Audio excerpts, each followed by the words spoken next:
Love Talk Tune in and listen. Queens on a mission. Dripping the mic on Sunday nights, presenting you with 2020 visions. So join us this day and every Sunday night with Ameerah the Songstress on Blog Talk Radio. A for sure way to start your week off right. 2020 visions on Drip the Mic.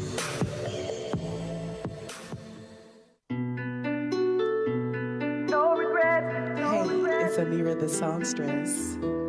No regret. You're tapped into 2020 Vision on Drip the Mic Network.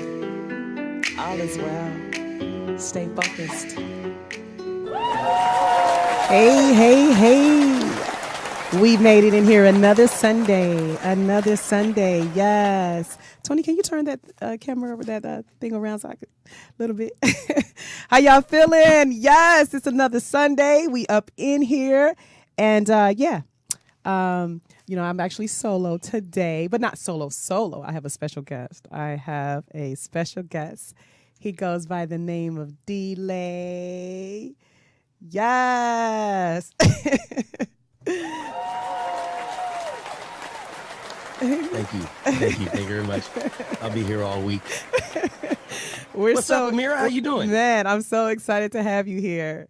It's been a couple of years. Glad to be here. Couple of years. Okay, I'm gonna go ahead and say it. I said it off camera too. Uh-huh. You know you look like new money, right? You know you in here looking like brand new money. Like, thank you. Like you got an extra stimulus check. Like your shit is different. Clearly. Thank you so much. you got an overseas check. That is a check that came from international waters. Yes, that's what that is. Yes, A-Rap money. I see the shit. Look, I see it. I know what it looked like. We're going to have fun with him. We have him for at least about maybe 45 minutes to an hour-ish. So we going to have fun with him. But first, I want to give my shout-outs. First and foremost, it's Obama Day, y'all. Hello. Yes, yeah. June the 14th, Obama Day. Give a hand clap for Obama. We love you and we miss you. Also want to give out a shout out to Flirt with Fancy. She's on TikTok and she did a little something so cute with a dog and Whitney Houston. I like dog Whitney Houston. I know I can't explain it, so let's just show it. So I go, but I know it's your song. I know. I'll think of you every step of the way.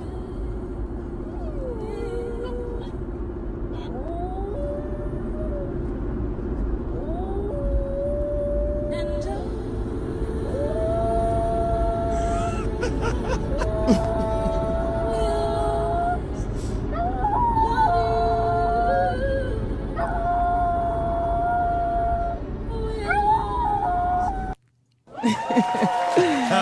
Yes. Hilarious. Don't sleep on TikTok, you guys. Flirt with Fancy. Thank you for that. Also, I want to, shout out to a lot of the advocates that's out here marching and fighting and protesting for us. And as I said to my white Americans, my white brothers and sisters, again, I want to thank you guys for stepping up and doing it. And the last time we spoke, I said if you see something, say something, better said, do something. And y'all out here doing it. So Ashley Riggs, she actually did this video on TikTok, just a little homage to what's going on in the world. Can you play that for me, Tony? We need more people just like you, fucking redneck Arkansas motherfuckers, to stand in the gap and say, Black Lives Matter! It's black people who keep on getting shot and killed for no good fucking reason. And I, as a white fucking female, am fucking pissed about it. Black Lives fucking matter. And if you don't agree, then you are the enemy. And we will fight you with every breath that George Floyd didn't get to breathe. Let me tell you something. If you are a non-person of color and you claim to be a friend of mine and you are not as mad as these motherfucking white people right here, you ain't never loved me and you ain't never loved nobody who look like me, and that's on period. And that's on period. That's on period. And that's on period. Like that. Yes. And then we have one more from Heather on TikTok. I want to shout out Heather. She's radical with hers. I mean, shit, she's a sister from another mister. I swear to God, she out here doing her thing. So let's shout out Heather right quick. Show me that, Tony. This is America. Don't catch you slipping up. Don't catch you slipping up. Look what I'm whipping up. Look how I'm geeking out. I'm so fitted. I'm a Gucci. I'm so pretty. I'm gonna get it. Watch me move. This is silly. This is cool. I'm my Kodak. Ooh, know that. Ooh, get it. Ooh, work it. 100 bands, 100 bands, 100 bands. Contraband, contraband, contraband. I got the plug on Oaxaca. They gonna find you that blocker. America, I just checked my following list. You motherfuckers know me. Get your money, get your money, get your money, get your money. What she say? If they start shooting, stand behind me. Yes. That's dope. She went in, didn't she? Yes, she did. Yeah. Yes, she did. Yeah, I want to thank you guys for taking your time to do these things for us. And, you guys are not just on the, TikTok doing videos. You guys are out here in the trenches doing it. And we appreciate it. Don't think that it goes unnoticed until every tongue shall confess. Black Lives Matter. So let me get into this commentary so we can get into this thing. Yeah. Name this one that's hilarious, featuring D-Lay. Innovative, creative, and talented. A voice for the millennial. When you know how to accomplish those things with style and swag, they call you D-Lay. You ran through here like a perfect storm of newness, giving us life, comedy, and creativity. You know you snuck up on us, right? Laughing my ass off, literally. But it's so fun and refreshing. You trailblaze for the Instagram comedians and the young at heart. You unapologetically showed them the way. Did you know it? Did you know that you gave us another innovative way to look at comedy, literally? Be proud, because we are. We are proud of you. You belong to our generation, and we claim you as our own. Everyone help me give a warm welcome to D-Lay, the comedian, the actor, and show host, seen on HBO, Showtime, Def Jam, and even his own platforms at It's D-Lay. Y'all help me give a warm welcome to D-Lay on 2020 Vision. Wow. What an introduction. Yes. What an intro. You brought me out. God damn, that was good. That was touching. That touched my spirit right there. Wow. Of the generation. Of the generation. Of the generation. Of the generation. Wow, that's big. Yes. I appreciate it. I definitely appreciate it. Yes. Yes. We do our homework here, and the good thing is you're already my friend, so I didn't have to. Did you write that? Yeah, I do. Wow, because it felt personal. Yes, it felt personal. It's always it feel like it felt personal. That's dope. I appreciate that, Ameerah. Yeah, it's always personal. We followed you. Obviously from the first time I met you. When was that? 2012. 13? Yeah, no, 14. 10 years ago. 2014. 14. 2014? Yeah, 2014. It's still almost 10 years ago. Yeah. It's still almost 10 years ago. Yeah, It's And, at first, I that's when I was introduced to you. So I didn't know you before, so I'm not going to play it like, I had been following all along. But, a few different comedians was presented to me for that event. And, I got your tape, I got your information, and I was like, yep, him right there. That's him right there. And, you blew that thing up as well. And then we just followed you. I mean, like everyone, I think at that party followed you for the rest of their lives. Who was it? Was it your birthday? No, it was my husband. He was coming off of active duty at the time. Yeah. And we were calling it a retirement party, and he wasn't retiring, but he was coming off of active duty at the time, and we wanted to do it big. Yes, that's right. I got booked for your husband's retirement. Sorry, it was a retirement party. That's right. Yeah. Yep. Mm-hmm. So how you feeling? I'm glad you asked. First of all, I feel amazing. I know we locked down. We going through this pandemic and we quarantine. I am I'm utilizing all the time that I can for this quarantine. I'm getting plenty of rest. My new book is out, The Journey Behind the Smile. Yes.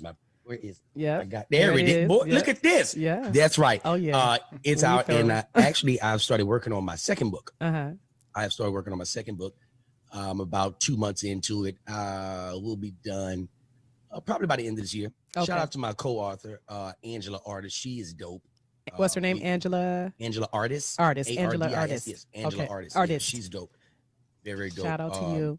Yeah, man. She's the one that kind of put the idea in my head. I was shooting a pilot in Atlanta, and she was on the set. I was going to be out there for like a week, so she was on the set. I was coming out of the bathroom, and she was like, "Hey, I want to talk to you." I'm like, "Okay, hey, what's up?" Because I don't know I don't know what she does. I don't know anybody on the set other than the people that's shooting it. Yeah, yeah. So she's got this ball cap on, and she's got her hair like and she looks like a little PA. She looks like a PA. So that's what I think she is. She's like, "Hey, I just want to tell you I'm a huge fan of yours and love your work." And I told my mom if I ever got a chance to meet you, I wanted to tell you that I definitely I want to work with you. Yes. We should do some work together. And I was like, "Oh yeah, absolutely. What do you do? What do you do?" She was like, "I'm the head writer on this show." I'm like, "Oh shit, I thought you was a little girl. You the head writer?" Wow. Okay, cool. Yes. So she was like, I followed your story. Have you ever thought about writing a book? I was like, "Yeah, I have thought about it." She was like, "I think you should." I said, "Okay, well, let's do it." Yeah. She's like, "When do you want to get started?" I was like, "Tomorrow, goddammit. Let's do it tomorrow." "You want to start tomorrow?" Yeah. She's like, "No, not tomorrow. Let's kind of wait, give it like a week or two." I was like, "Okay, cool." And when I got back to LA from Atlanta, we sat down. We were on the phone maybe an hour, 2 hours, 3 or 4 times out of the week. Okay. And just journaling. And I didn't even realize how therapeutic the book was for me. It was my therapy. Yes. A lot of Black people don't believe in therapy. But for me, that after getting that out, because it was stuff that I talked about that I hadn't discussed ever in my life. Right. It was incidents that I never publicly brought out. So it was one of those things where after I got it out and then I read it. Yes. It was like, I said this shit. Right. That was me. That's me. That's me in that book. Wow. Right. So overall, man, anybody that reads the book, they are going to be inspired. I want them to be motivated. I want them to see something in the book that they can resonate with, and I know they will. I've got stories that's going to make you laugh. I've got stories that's going to make you really cry. Yes. It's going to make you angry. But overall, you'll be able to follow that journey and say, "Wow, okay, that's him. That's who we've been seeing." Like, because a lot of people don't know what that backstory is. Yes. Yeah. So I think the book is definitely is a page turner, and it's going to open up people's eyes who's never seen that side of me. It'll open it up for them. Well, good. We love a good story. We love to get to know you. You know, from the beginning to the middle, and we're not gonna call it the end because you still writing your story. It's still going. It's still going. And I was thinking about calling this next book "The Journey Continues." Oh wow! But I think I'm gonna come up with I got a different name that I'm playing with. Okay. And I think it fits more because the journey behind the smile is pretty much me introducing myself, and the next book is showing you what I'm doing at this point. At this point in your life. So the book takes you from Little Didi in Alexandria, Louisiana, and it stops here in LA. But the second book talks about what's going on now, how I've learned from the book, how I've received things. It's just going to be a whole nother interesting piece of work, and I'm excited about it. Me too. It sounds like it's going to turn into a docuseries or a movie. It sounds like it's going that way. I wish I could show you my vision board. That's exactly the plan. That's what's on. It's on my board right now. It's a documentary. We're going to make it a documentary. That's good. I'm gonna go back to Louisiana. I'm gonna have the cameras come back with me, and I'm gonna do some interesting things. Introduce you to some of the players, some of the characters that's in my book. Okay. Who are my relatives? Yes. From my auntie, black gal. We call her black gal. The recovering addict. She's staying strong. She's still clean. She's okay. So good. I'll get a chance to show you guys, all of the different people that I talk about in my stand-up set and in the book, and you guys will get really familiar with these people. Once you see them, you'll be like, "Oh shit, he wasn't bullshitting." this goddamn family crazy as hell. Yes, this goddamn family is crazy. It is a very dysfunctional family, but we be all sitting around like we normal. But we don't know we fucked up until we go see another family. Be like, hey, so nobody just start yelling out at a certain part of the day for nothing, no particular reason. Everybody just say, chill. Okay, cool. That's what we doing. That's what we do. We'll be sitting there and all of a sudden my auntie just started yelling out some shit. Who ate the goddamn cake? It ain't even no cake in here. It ain't no cake, ain't he? There is not cake in here. What are you talking about? I would love to be at that table, that dinner table. And let me tell you something. That's like our Thanksgivings. Like, you know, everybody sit down together and they'll hold hands. This is when I was, you know, doing these other things like celebrating. I don't celebrate anything now other than birthdays. Right. But my family would sit around, we hold hands. You know how families would normally sit down and hold hands and pray. Right. Oh, man. Thanksgiving, man. Everybody got to play. Get your ass out the way. You gonna eat all the goddamn greens. You ain't the last one got to eat. These motherfuckers in here got to eat than you. Goddamn shit. Greedy bastards. That's your prep. You know who greedy? Ain't nobody greedy. What's the deal? This is what the hell is going on. Like, people are supposed to be giving thanks. Like, it's a fucking full-fledged fight. It's a war. Yeah, it's a war up in here. We ain't thanking. We war. Everybody Right. got the same blood in here. Everybody got the same blood. So yeah, it's a little dysfunctional, but it's love. Yeah. Through all the chaos, it is rooted in love. It is rooted in love. Well, D-Lay, for the people that are just getting to know you, and I know most people do, but for the people that just get to know you, I want to start from the beginning.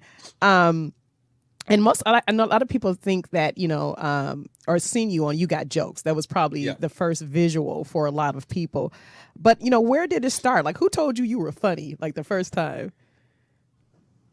I'm glad you asked. I used to be a blackjack dealer. I was a blackjack dealer in Louisiana. Yep. Oh, okay. On the riverboats. Yeah, but you was making some money. Wasn't you making that money on that? Not really. Not when I went to Vegas. When I took that was a little different. Okay. Let me stop this right here before we started tonight. All right, cool. I was a blackjack dealer. I was a blackjack dealer at the Argosy Casino. Oh, yeah. And then I transferred to the Bellamy. Well, I didn't transfer. I got fired. Okay. I got my ass fired. And you know we can say it real cute though. I decided to take my employment elsewhere. I wanted to take my employment to South Beach. No, they fired me. But here's the deal. Here, they had listen to me carefully. Okay. They had to fire me. Do you understand? Yes. Like, I was doing too goddamn much. What was you doing, D-Lay? I'm glad you asked. So I'm a blackjack dealer, right? Okay. So I wasn't the typical blackjack dealer. You know how people sit down, they put the cards out. Place your bets, ladies and gentlemen. Place your bet. Would you like a hit? Nah, that's whack shit. Me talking shit. Cash money shit. Place your bets, goddammit. I'm cussing too. Place your bets, goddammit. Place it. That's right. I am D. I'm here in this casino. I got the highest payout percentage out of all the dealers in the country. Check my paperwork. Let's give this money away. You gonna give this money away? I'm gonna give all this shit away. What they gonna do? And they behind me. Ain't nobody saying shit. They let me run this muck for about 7 months. About 7 months. But didn't that bring more people like to come play? You know what I mean? Yeah. But you got to think like we dealing with the casinos. Like there's smaller casinos. When it's the smaller casinos, they don't want a whole lot of action. They don't want to take a big hit. Okay. You know what I mean? So like as opposed to a Wynn Las Vegas, right? A Caesar's Palace, Bellagio. Okay. Who can handle a lot of play? Yeah. A lot of play means big bettors. Okay. So they don't really want people winning that much. Okay, I get it. So people do what we call in the casino. We call it they sweat the money. Okay. They have a supervisor behind you, right? And I didn't play that shit. Right. I sweating the money, like just coming out your goddamn pocket. Don't do that to me. You're right. So they would do stuff like come up behind you and be like, you need to get that money back. I'd be like, get what money back? What money? Who? You talking about my play? You said something to me about taking somebody's money. Him? Because he the only one at the table. I'm talking shit. Right. Supervisor would be like, oh my God. I love it too. Yes. They called me in the office. It's like, D, said that you embarrassed the supervisor? I said, no, I didn't embarrass anybody. Right. All I did was repeat what I thought I heard. Right. And that she was embarrassed, and she was embarrassed on her words. On her own. Yeah. They ain't got nothing to do with me. I see. Let me tell you what he did to me. This is how he looked at me. This is how the table games director looked at me. When I said that, he said,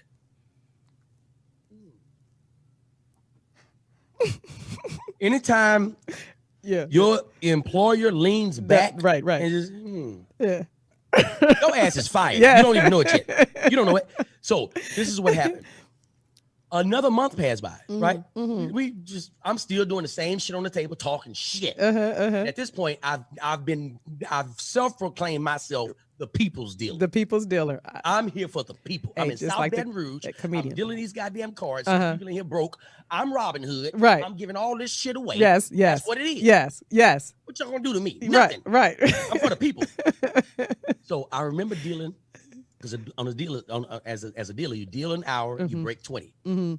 Because you want to keep the dealer fresh. Okay. You're dealing with a lot of numbers, so you want to keep them fresh. You're dealing with money, you're dealing with numbers. So you deal an hour and you break 20. Break 20. Okay. Yep. You break. For you those break who don't hour. gamble, like what? Yes. What? You deal for an hour, or you can deal, sometimes you may deal for 40 minutes. Okay. And go take a break. It just kind of depends on how many dealers you got. Anyway, Okay. so I deal for an hour and I go on a break. Okay. Right? I know everybody in every department. Because I'm talking to everybody from housekeeping to the floor supervisor to the slot machine to customer service. I'm talking to everybody. Yes. Because what I would do when I would go into a job, I would try to imagine that every car, when I pull up into the casino, I imagine that every car that's in that casino, they all came to see me. Right. Right? For whatever I'm doing, they all came to see me. So that's how I'll be speaking to everybody, right? So I deal an hour and I get off the table. I go into the break room. Break room, you have to go down on the boat to go into the break room. So I'm in the break room, all the dealers down there. People reading the paper, some people eating, I'm down there talking shit. Hey man, I just gave a dude on table 6 $35,000. Oh yeah? How much did he tip you? He gave us like $3,500. Oh wow, that's right. That's right. That's what I'm gonna do. And then I don't care if nobody get mad about it. I'm talking shit. Right. What they gonna do? Fire me? I don't give a shit about getting fired. I'm gonna tell you one thing. If they fire me, it's gonna be a goddamn problem. I promise you that. Yeah. Be careful what you speak. Where is the problem? After I made that statement, and I'm not making this up. This is not a joke. After I made that statement, approximately 7 seconds later, they come down to the break room. They just dip their head downstairs. It's like, hey, is D downstairs? Anybody seen D? Damn. And I was like, yeah. And I heard somebody say, yeah, he's down here. And I was like, oh, who looking for me? Hey, D, table games director needs to see you. He needs to talk to you in the office.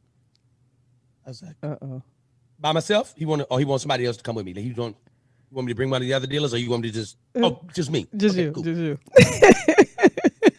7 seconds later, I walk into the table games director. He was the shift manager. He was the shift manager. I go into his office, and he's sitting there, and around the side of his wall, he's got like 7 or 8 security. I said, that's a lot of security. That's a lot of security. For just to be talking. He said, they just want to talk to me. Right. That's a lot of goddamn security for a conversation. A lot. Okay, cool. He didn't play no games. He said, D, have a seat. I'm not going to pussyfoot around with you. I'm gonna just I'm gonna cut straight to the chase. Right. You're terminated. Whoa. Now, here's the deal. Okay. When if anybody that's listening to this, if you ever been fired before, okay, it's unbelievable. Like you can't believe that they're doing this to you. Right. You're like, no, I've seen motherfuckers get fired. You're not gonna not fire me to my face. Right. You know what I mean? I've been fired over the phone and shit like that, but you're Right. not gonna fire me to my, you know, Right. you don't mean Ain't that. about to do that. Right. So when he looked me in my soul and told me, you're terminated. It was in your soul though. Like he looked you in your soul. Right, because he wanted me to feel it. He said, you're terminated. I blanked. I really blanked out. Yeah. I said, I love that movie. What else you got? What you want to talk? Because I don't know. Because that's not, we ain't talking about. That's not what I thought I heard. You talking about the movie. Clearly. Right. Yeah, which one you about, 1 or 2? Terminated 1 or 2. He said, I don't want you to make this difficult. D, you're fired for failure to protect assets. Like what? I've heard these words before, but I was like, assets? Like, yeah. he picked up a cup. He was like, this cup is an asset. This desk, this chair is an asset. Assets. Failure. I said, hold on. Right. Nigga, I know what assets. I called him a nigga too, because at this point I knew I was already fired. Right. You just going to do it. Hold on. Nigga, I know what assets mean. I'm talking about what the fuck you talking about. Right. You don't have to use that kind of language. Nah, bro. You already told me. What the fuck you? Now security starts to close in. Yeah. I'm like, hey, what you niggas doing? What are y'all doing? They're going to escort you off the property. I said, no, you want to talk. Right. Let's talk. Let's talk about the shit. Right. Well, I've said what I had to say, and there's no more to say about it. And this is what he did to security. Motherfucker looked at security and said, nah. Get the nigger. Look, did you know the security had seen them around as long as you had been there? These niggas. Yeah, right. And I'm looking like, hey, they're not listening to the motherfucker. Right, Nod you like right, this. You know what I mean? You gonna let it nod you like this? Motherfucker said, hey D, we gotta do it. I said, man, don't fucking touch me. You ain't gotta do shit. Now, when they fire you, they on the job. The whole point is to embarrass you. Right. That's right. Now, but they weren't going to embarrass me. You know what I mean? They weren't going to embarrass me. What they want to do is they want to parade you in front of all your coworkers, and and I got like 7 or 8 of motherfuckers behind me, and they all walking. I'm walking slow. Everybody looking like, T, what's going on? And you got to act like you're not fired. Right. You got to act like you're not fired because you don't want to. You don't want to be. And I'm smiling. They were behind me. They was like, T, what's going on? I was like, oh, everything cool. I call you. No I'm worries. security behind you. They tripped. I have to go home for the day. I'm gonna call y'all. I'll let y'all know what's up. You sure everything okay? Oh, I'm good. These motherfuckers walk me out the casino, off the property, to my car. Damn. Once I got in my car, they had a nigga trail me to make sure I got off the property. Really to now? Never come back. Yeah, fired the shit out of me. Fired the shit out of me. That's a super fire. And they motherfuckers said, and now you're 86. 86 means you can't even come back on the property. Yeah. So while I'm walking, they have to read this thing to this little letter. This 86 letter. This isn't official. This is it's official. Yeah. So while they walking behind me, right in the casino, one of the niggas is reading out. According to XR 915, you are no longer permitted on the property. I'm like, hey man, I hear all that shit. I know what 86 means. I know what that shit means. Don't be trying to embarrass me around these motherfuckers. You see all y'all niggas behind me. Now you gonna read the shit. Right, you gonna read it. Let them know. I just told them I was gonna call them when I get home and let them know what was going on. Here you go running your goddamn mouth, snitching and shit. Right. And he reading it loud too. According to XR 593, you are now banned from the property known as 86. Property of Argosy Casino will no longer tolerate your presence on the property. If you come onto the property, you will face jail or jail time. He's saying it loud too. Yeah. The whole time he doing it, I'm acting like he ain't even back there. I'm calling people like, hey, listen, you're good. I'm good. Don't worry about that. You're good. Yeah, you're good. Listen. Hey, man, I'm betting on the Saints too. Damn right. Hey, why are they reading about him? Don't worry about him. No. Listen, everybody, don't worry about them. I'm gonna call everybody. I'm gonna call all y'all. Yeah, it's just a minor setback for a major comeback. Really, I'm coming back. You know I'm coming back. Man, they fired the shit out of me. Oh my God. I was so sick with it. But let me tell you how good God is. God is so good. Go ahead, I'm listening. The next day, after, because I don't know. See, here's the thing. Anybody that's been fired know that next day when you wake up, when you first wake up, you think you still got a job. It hadn't hit you yet. Okay. Because firing don't sit, it don't sit fired, in. Yeah. It don't hit you right there. Right. You know what I mean? That motherfucker got to take time. You got to sit in. It's like sea moss. You can take it today, but that don't mean you're going to be all in the jet. Right. You got to let that shit get in your blood. Yes. And the firing hadn't gotten in my blood yet. So I woke up the next morning. I was like, oh, shit, I'm late. I grabbed my goddamn uniform, put my uniform on, and when I was putting my name tag on, it hit me. Because when I was leaving out the parking lot, it was like, hey, and we also need your badge. I was like, nah, you ain't getting this badge. I'm keeping this shit. Right. Got my name on it. You can't. It's my name on the shit. Yeah. So when I woke up that next morning, I put my badge on, I realized, man, I ain't got no goddamn job. I'm terminated. Yeah. I didn't even realize I was fired. Got the same, let me tell you something. You fire me, I'm keeping your uniform. That's just what it is. I got Popeye's uniform. Right. I got a Red Lobster. Well, we didn't have a uniform Red Lobster. Right. I was washing dishes. I stole an apron. I stole the fuck out of the apron and some biscuits. They're your parting gifts. Okay. Yeah, I need to have that.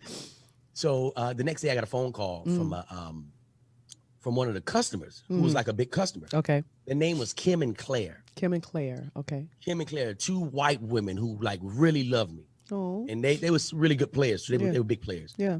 And they called me and was like, D, oh my gosh. We heard about that horny toe bullshit that went down at the casino the other night. Sons of bitches. Right. Hey, listen, this is what we're going to do. I've already called the casino manager over at the Bell. Wow.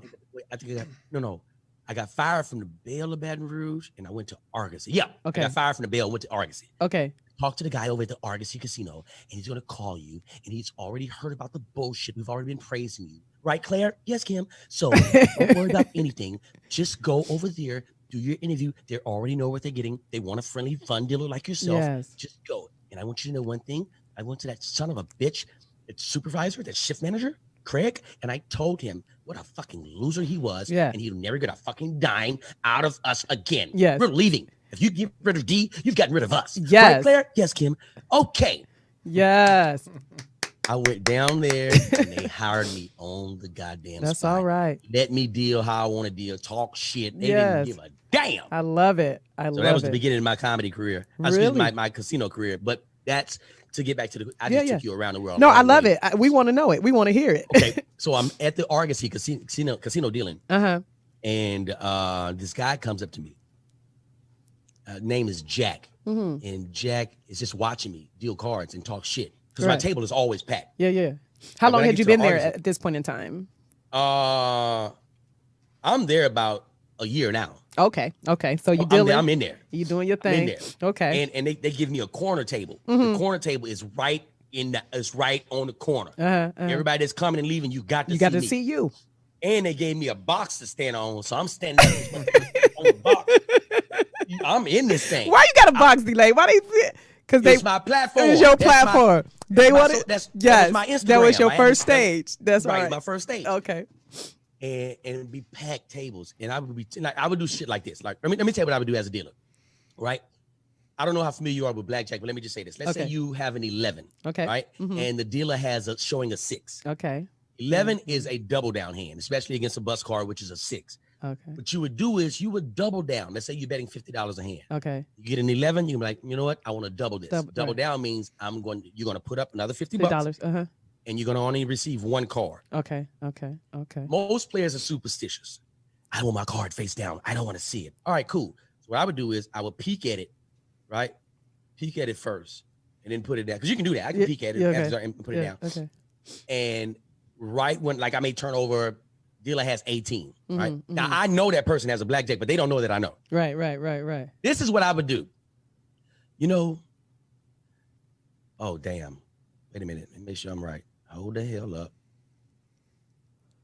Okay.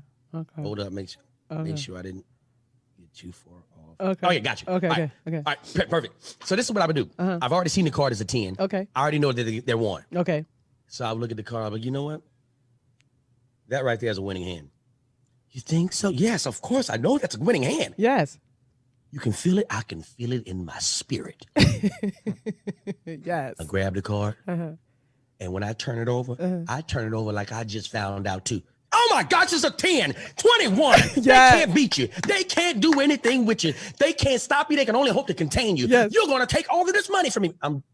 So imagine how you feel as a player. Yes. You don't get no dealers rooting for you like this. Yeah. I'm excited right Oh, now. Shit. Right. Right. All right.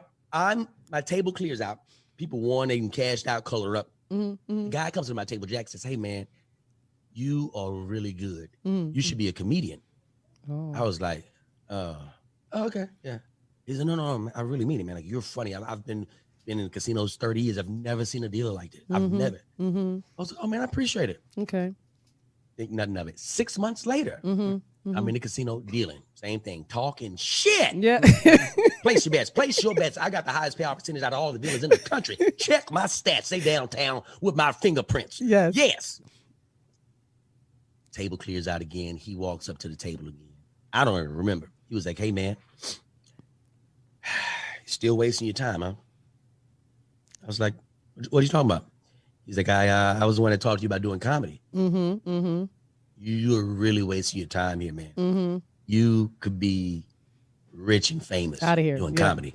Yeah. I'm like, nigga, I got to go to work tomorrow. Right. What is this rich and famous shit you do? I don't even know you can make money off comedy. I don't know nothing about this. Right. He says, no, man, I'm really serious. I've seen a lot of people. Man. You have it. I Wow. was like, oh, you think so? He's like, yeah, man.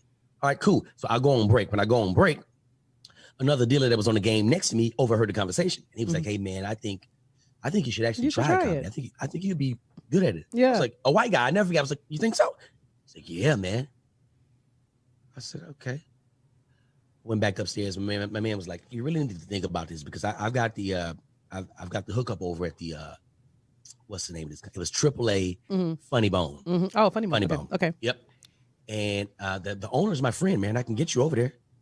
I was like, okay, I'm down. Yeah. So he called the guy right there in front of me. He was like, yeah, he's a funny guy. He's a new comedian. He'll be great. Yeah, I think you should let him in. Okay, cool. Gotcha. All right. Talk to you later, buddy. Okay. He gets off the phone. He was like, there it is. You're on Monday. You're on for Friday. What? Friday, nigga, it's Monday. Right. I'm not ready for this. What do you mean? Yeah. I'm not ready. What is this? Like, you gotta give me time. I ain't got nothing real. Right. No, you'll be fine. It's Friday. So I started telling everybody on the boat. Everybody. All departments. Right. I'm about to do this comedy thing. Y'all been seeing me talk my shit. God damn it. Now it's time for me to transform this thing into something professional. Yes. All right, let's get it. Yeah. Now I went home and I wrote me few jokes and I was nervous all the way. And it's Monday. But that's I'm nervous. that's amazing, D-Lay. You said you didn't know anything about comedy. You know, your I've spirit watched did. I've watched it, but I don't know how to present it. And so you went home and wrote some jokes. I just wrote what I thought was funny. I was like, let me just write this down and That's amazing, considering the fact that they, people have writers. Some comedians actually have writers or collab with people, and you just went home and said, "Fuck it, I'm gonna just write it down." I didn't have nobody else to throw it off of. I ain't had nothing to bounce the shit off. I just go with if I heard the funny in my head. If I heard the funny in my head, I was like, I'm gonna use this shit. Wow. I'm sorry. So go ahead. So I went home, and I had a roommate at the time. I told my roommate about it. He was like, "Man, you gonna do it?" I was like, "Yeah." I've been telling you should try that stuff. I was like, yeah, but I didn't think nothing of it. Like, right. Friday comes. I got a girlfriend at the time, Felicia. Felicia, I tell her, hey, look, maybe you shouldn't come to this show. Because I don't know how the fuck I'm going to do. I really don't know. Right. So, but I don't want her to see me fucking bomb. Yeah. So I'm like, stay your ass away. So I was like, hey, listen. Let's just kind of wait until I, you know what I mean, the groove of it, and then you come up, you show up. Yeah. All right, cool. I get to the club. I tell the people who I am. They were like, "Oh, so I was going by D Layered. Oh, you're D Layered. Okay. Wow, this show sold out, right? You know that. Wow. It's sold out. Oh, I don't know why you told me that. I'm so fucking nervous. now. Right. Oh my gosh. Now on the show. Is a Mexican guy who's headlining, a fat white woman who's fucking hilarious. Okay. An older white guy who's a house MC. His name is Tom. Tom is the house MC. I'm in the green room waiting to go up. I know I'm going up first. Tom is doing like maybe 7 to 10 minutes up top, and he's gonna bring me up. I'm only doing 3 minutes. I'm in the green room with everybody, and they were like, "Man, so how long you been doing it?" I was like, "Oh, this is my first show." First show. Oh my God. I remember my first show. I was fucking throwing up everywhere. I was fucking nervous. It was crazy. I'm like, nigga, this is not what I want to hear right now. I need some encouragement. I'm about to go in front of this goddamn lion's den. Yes. I need more than that. So I'm like, let me block this shit out. Right. The host says, all right, ladies and gentlemen, I think most of you guys came to see this young man. This young man has a bright future, very funny guy. You're going to see him in movies and TV shows. Wow. He's a real star. You've probably seen this guy on his recent appearance on BET's Comic View. Ladies and gentlemen, I'm like, who the fuck is this nigga? Right. You talking about me? Yeah. Oh, let me give, because I thought it was another nigga going Right. Okay, fuck it. Ladies and gentlemen, give it up for D Layered. I go out there and they are going nuts. This crowd is going nuts. I never forget what I was wearing. I had a black turtleneck on. I borrowed my roommate's chain. He had a silver long chain. I had some black slacks on, some wide leg slacks on, and some square toe shoes. I had some square toe Gucci shoes with a nice little Gucci belt, my little turtleneck tucked the fuck in. Yeah. All tucked in, neat and shit all the way around. Belt on, waist neat, motherfucking pants, wide legs, just motherfucking swing. I got a fit on. Right. I'm feeling good. I know I look good. You look good. You look good. I walked out there and they were just like showing me so much love. Yes. I'm like, oh my gosh, all this is for me. And as soon as they stopped clapping, I forgot everything. I forgot what the fuck I was doing in this building. Right. With this microphone on this stage in front of this sold out crowd. I'm like, what the 15 seconds with no talking on stage is uncomfortable. I know it is. 15 seconds. I'm just in there.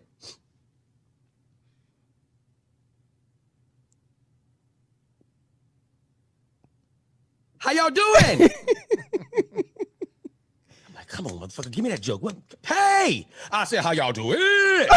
God damn it, please come to me. What the fuck was I going to say when I kept... Oh, y'all could do better than that. Come on, think, motherfucker. What you supposed to be talking to people about? Finally, okay, I got it. I get into the groove. I get into my first joke. First joke. Flatline. Nothing. That motherfucker bombs. Oh shit, I panic. Okay, go to the second joke. Go to the second joke. Flatline. Bomb. I look up, they giving me the light. I'm like, that's 3 minutes already? Like, wow. Wait a minute. I can't get off right now. Ain't nobody laughed. Right. Nobody's laughed. In a sold out crowd, nobody's laughed. And these people ain't there for me. Now, you see your casino friends and buddies? Do you see them in the audience? I'm looking at this. I see them. This guy. What's that face?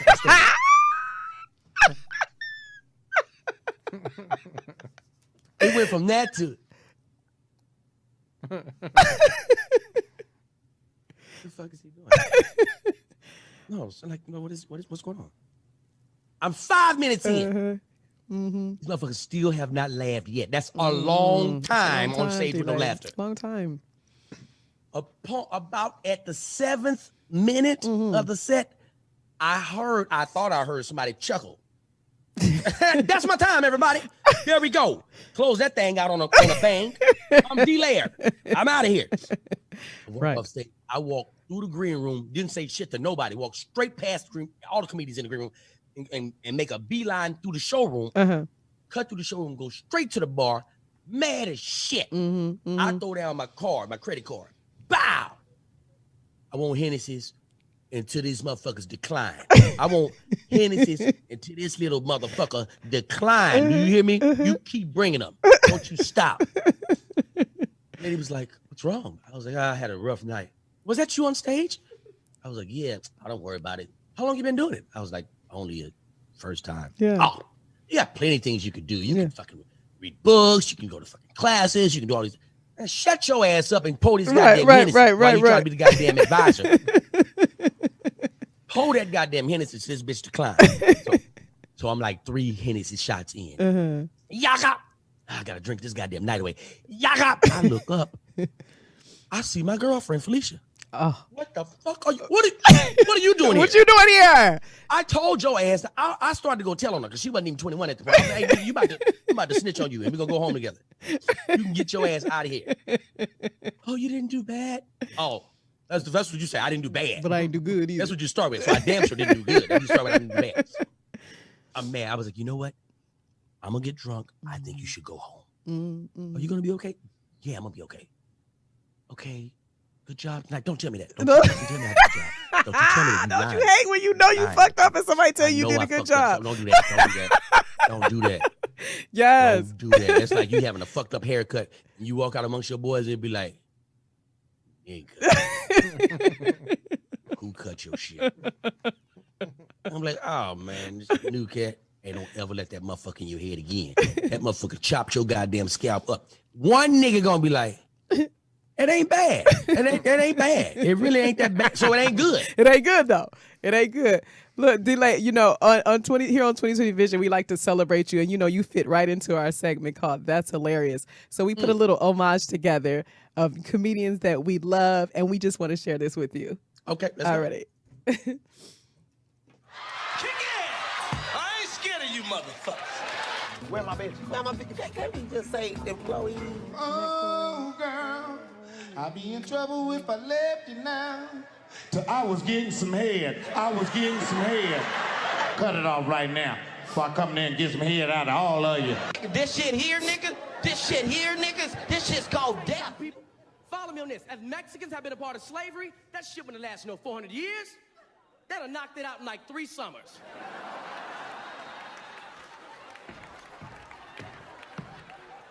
The master would have been talking shit. Pick that cotton, boy. We're finished, fucker.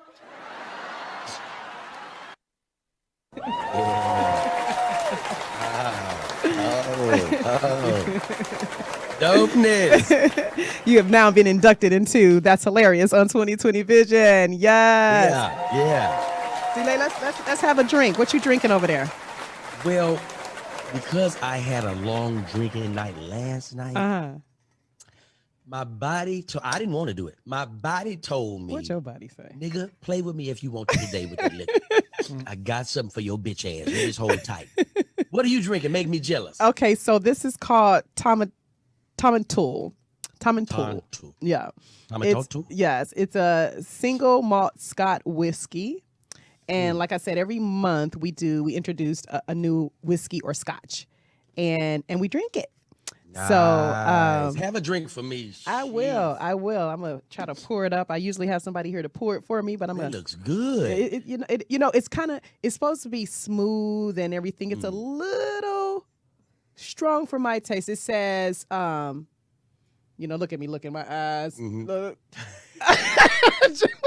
It's supposed to be smooth. That's all I can tell you. It's supposed to be smooth. But I never understood why my grandmother would do this. Hand me that. And pull the shit further from my face. What that say? What is that? Or put the glasses on, 'Cause and then have them hanging halfway off your goddamn face. Like, I can't see none of this. It gotta hit a certain light. Top of them. Looking over the top of your damn glasses, wonder why you can't see. You gotta look through them bitches. Get your pull them bitches up and get in there. Well, I want to salute to you. Oh, yes. For your success and your journey, and we're going to continue to share it with the people today. But to much continued success on your journey. We love your story, and we can't wait to finish hearing it. Salute. Thank you, Queen. Thank you, Queen.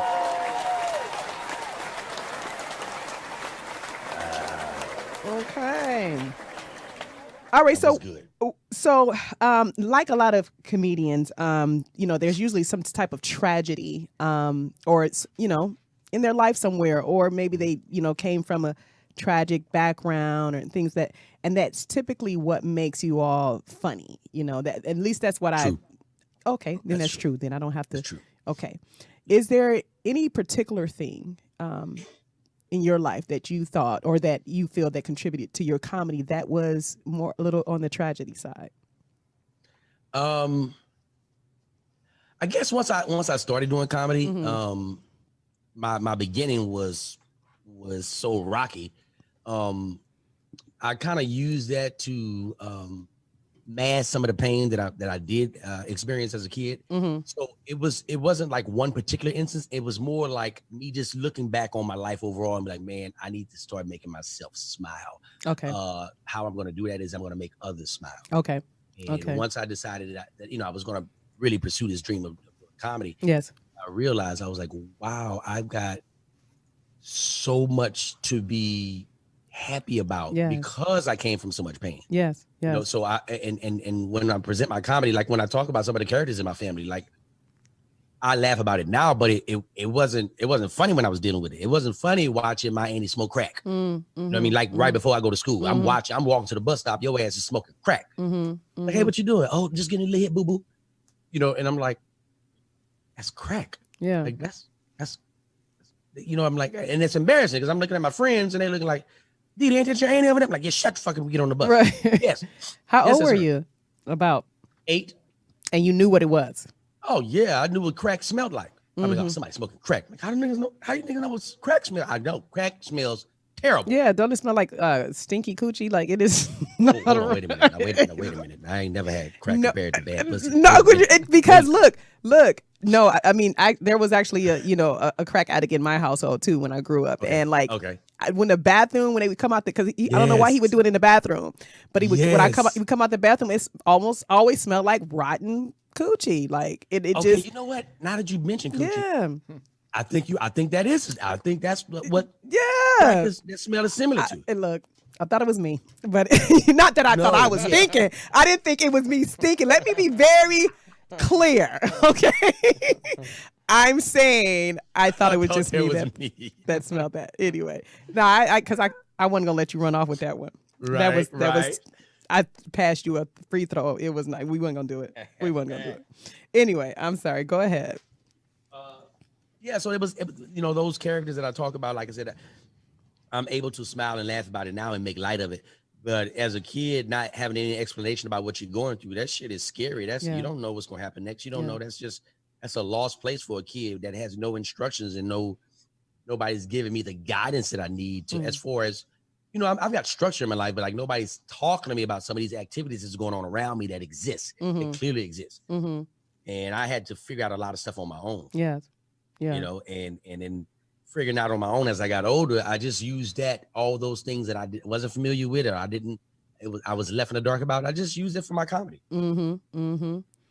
So it brought you to LA. When did you make the move to LA? When did you? I mean, because to me that was a big deal. I'm glad you asked. It's a new toy. I just got it. I love it. I'm wearing it out. I like it. I'm wearing this. Do that other thing that do that turn up thing. Hey, turn up. Hey, come get this nigga, man. Come get this nigga. I was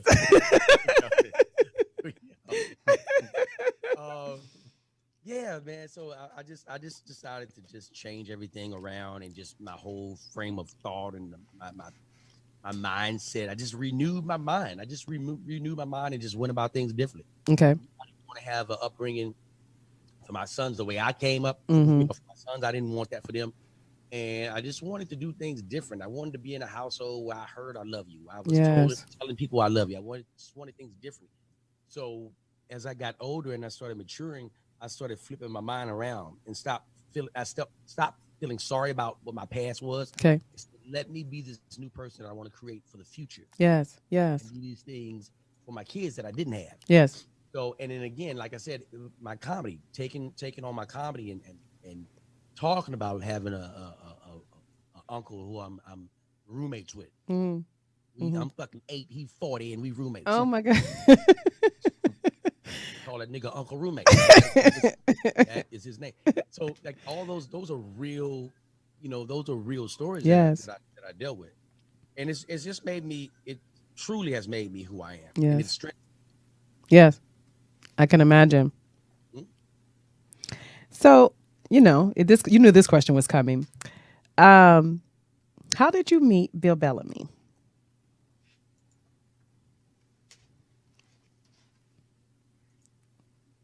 On MySpace. Whatever, dude. You were scared you was gonna date yourself. That's why you took so long to say. I hit him on MySpace. Let me tell you. You remember MySpace? Yeah, I know. I remember. Don't be trying to throw me under the bus with you though. Like how come I gotta jump in that same bag? Right here with me. Yep. Yes, I remember MySpace. We was around with MySpace. We was around. We was around. Tony, don't be acting like your ass wasn't around. Tony, your ass is here too. Tony sitting there giggling in the background. Your ass is here, Tony, too. I can tell. I was born in 1999.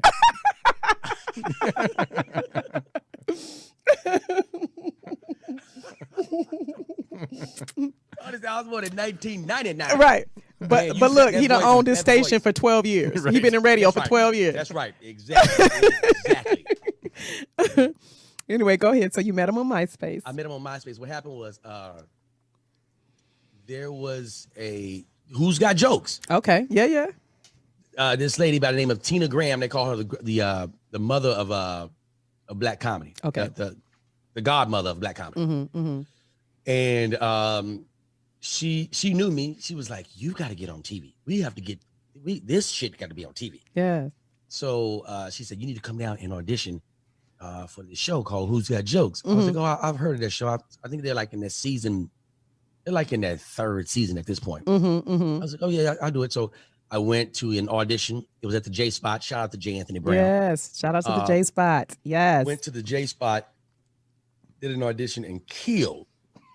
And I got a call back like the next day. They were like, "Hey, listen, we want you to be on the next season of Who's Got Jokes, and you're going to be taping in DC." Okay. So I was like, oh, okay, that's what's up. Yeah, yeah. I go on MySpace that day, and I remember reaching out to Bill.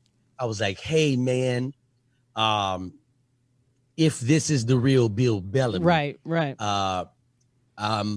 I just got a notice that I'll be, performing in DC, and man, I'm looking forward to meeting you.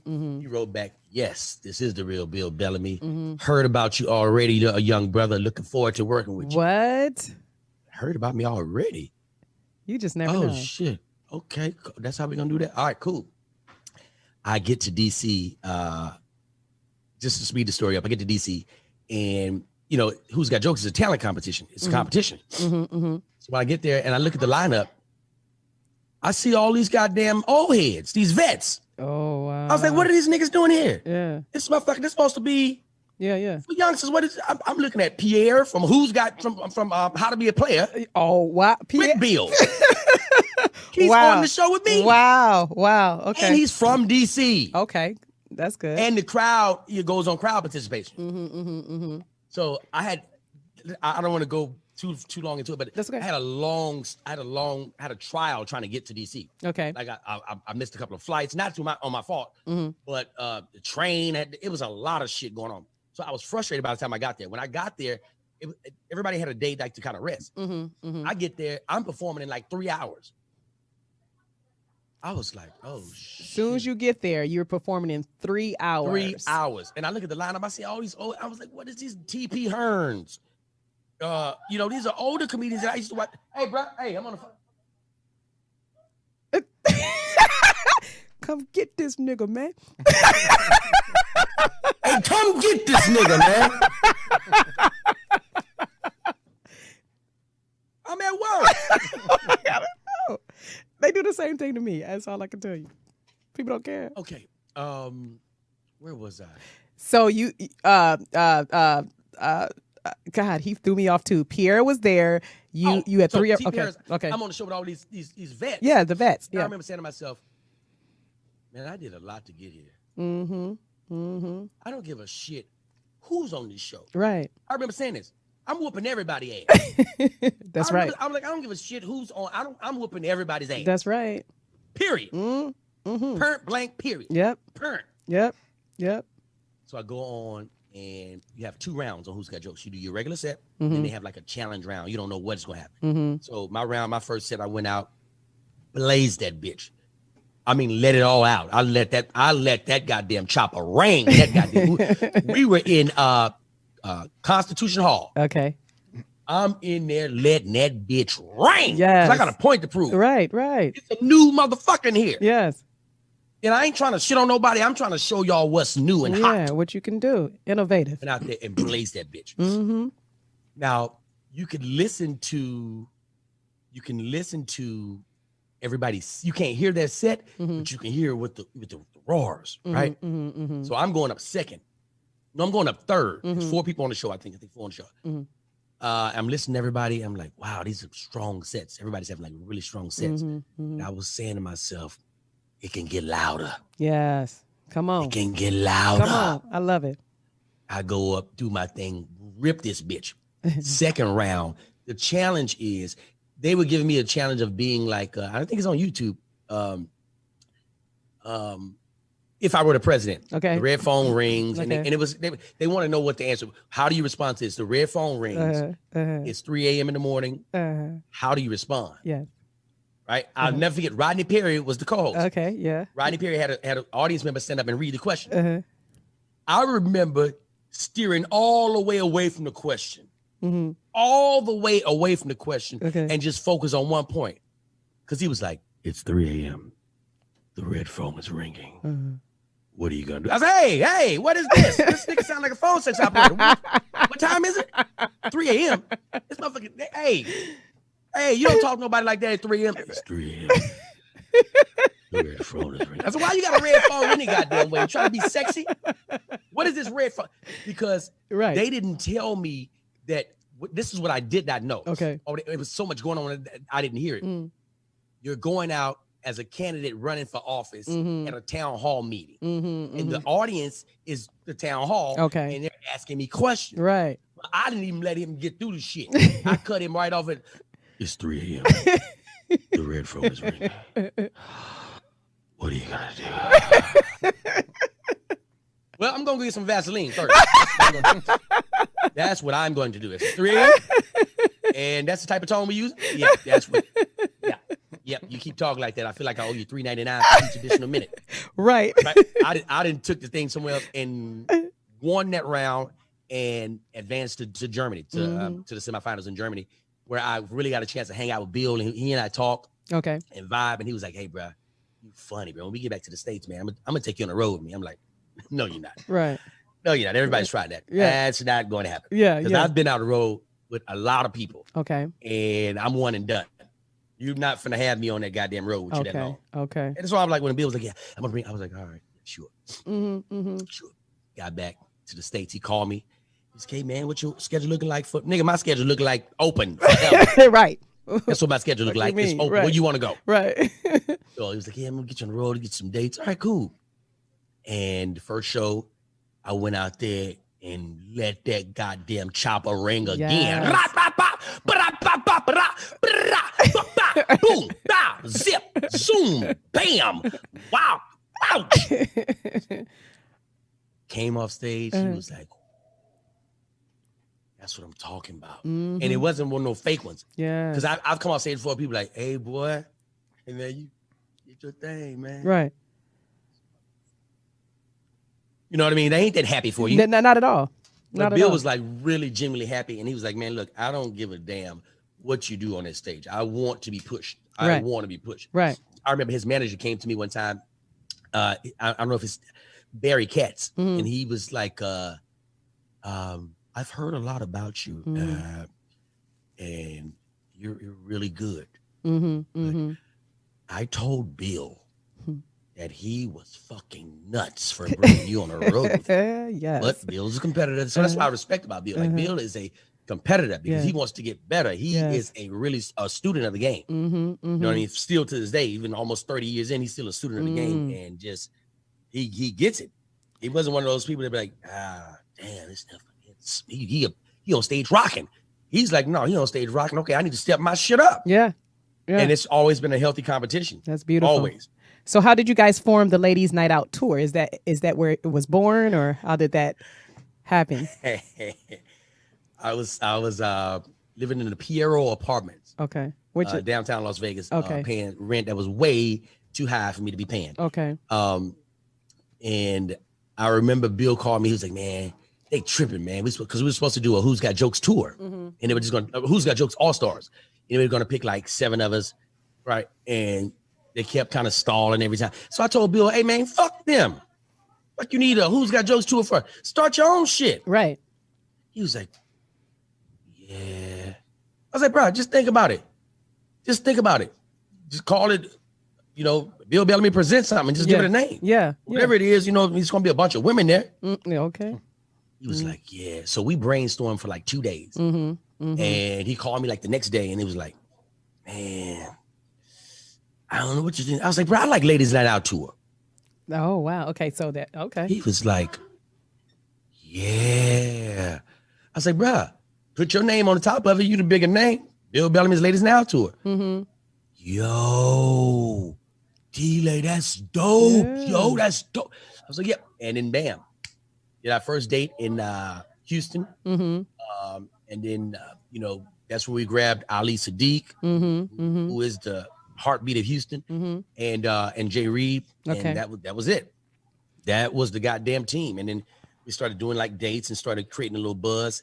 And then before you know it, we had a Showtime special. Yeah. After the Showtime special, now it was full throttle with the touring. So it was just all from a thought in our head, something that we created just out of thin air, thought it, believed it, and acted on it. How long has it been running?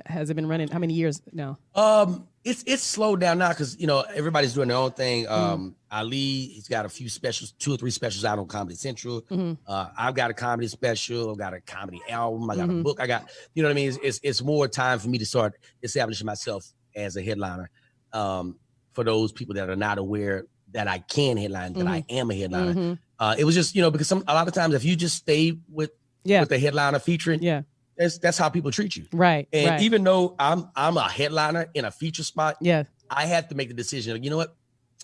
I need to be more aware of my brand and what I want to present. And what I want to present is for people to see that I am a headliner. Yeah. I don't want to see me as a feature. I am not a feature. I can feature. Y'all probably wouldn't want me to feature. You know, like that when I get on these shows with, you know, a lot of the big dogs, they're going to put me early. Yeah, of course. Of course. You're going to put me, and I get it. I get it. You know, for some of those guys, like, you know, maybe my popularity isn't there yet, but the act is what it is. Yeah, it is what it is. You don't get that work. I definitely think it's there. And speaking of, you gonna get that work. Yeah. Speaking of that, what you got? You got an HBO special. I wanna show the people. Oh shit! Yeah. You really do your homework. I'm thorough. We thorough over here in 2020 Vision, baby. I love it. Show that for us, Tony. I go to the party, people, it's packed. Waitress come over, hand me my shot, I take my shot like a champ. Yeah. You know that first shot of liquor get in your system, you like, this motherfucker, I gotta stump this bitch out. This motherfucker hot. It's in the chest. I must confess. Yeah. Yes, y'all give it up. I remember that set. I was angry. Yeah. I did that set. You was angry? Yeah. Why? I wasn't even picked to do Def Jam. I wasn't picked to do Def Jam. They added me late.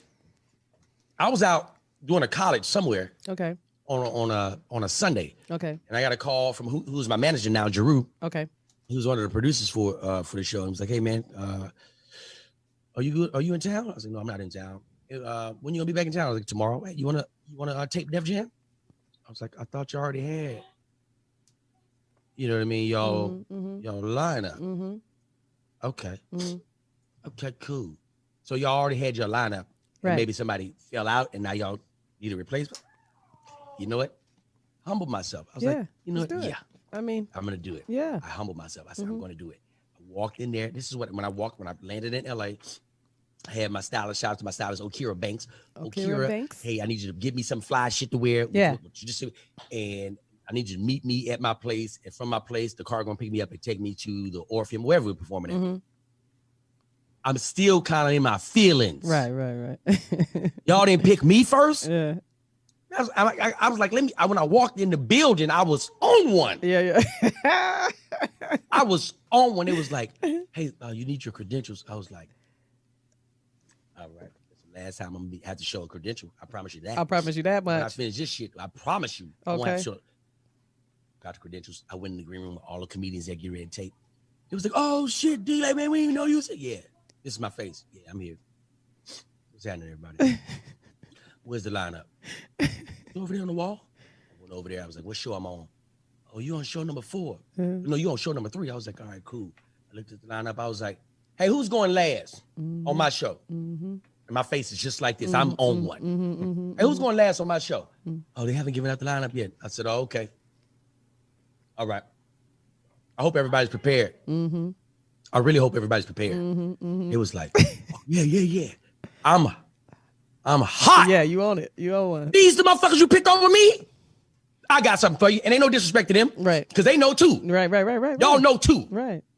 I'm sitting up and I'm listening to the host. To hear more is doing the warm-ups. And he killing.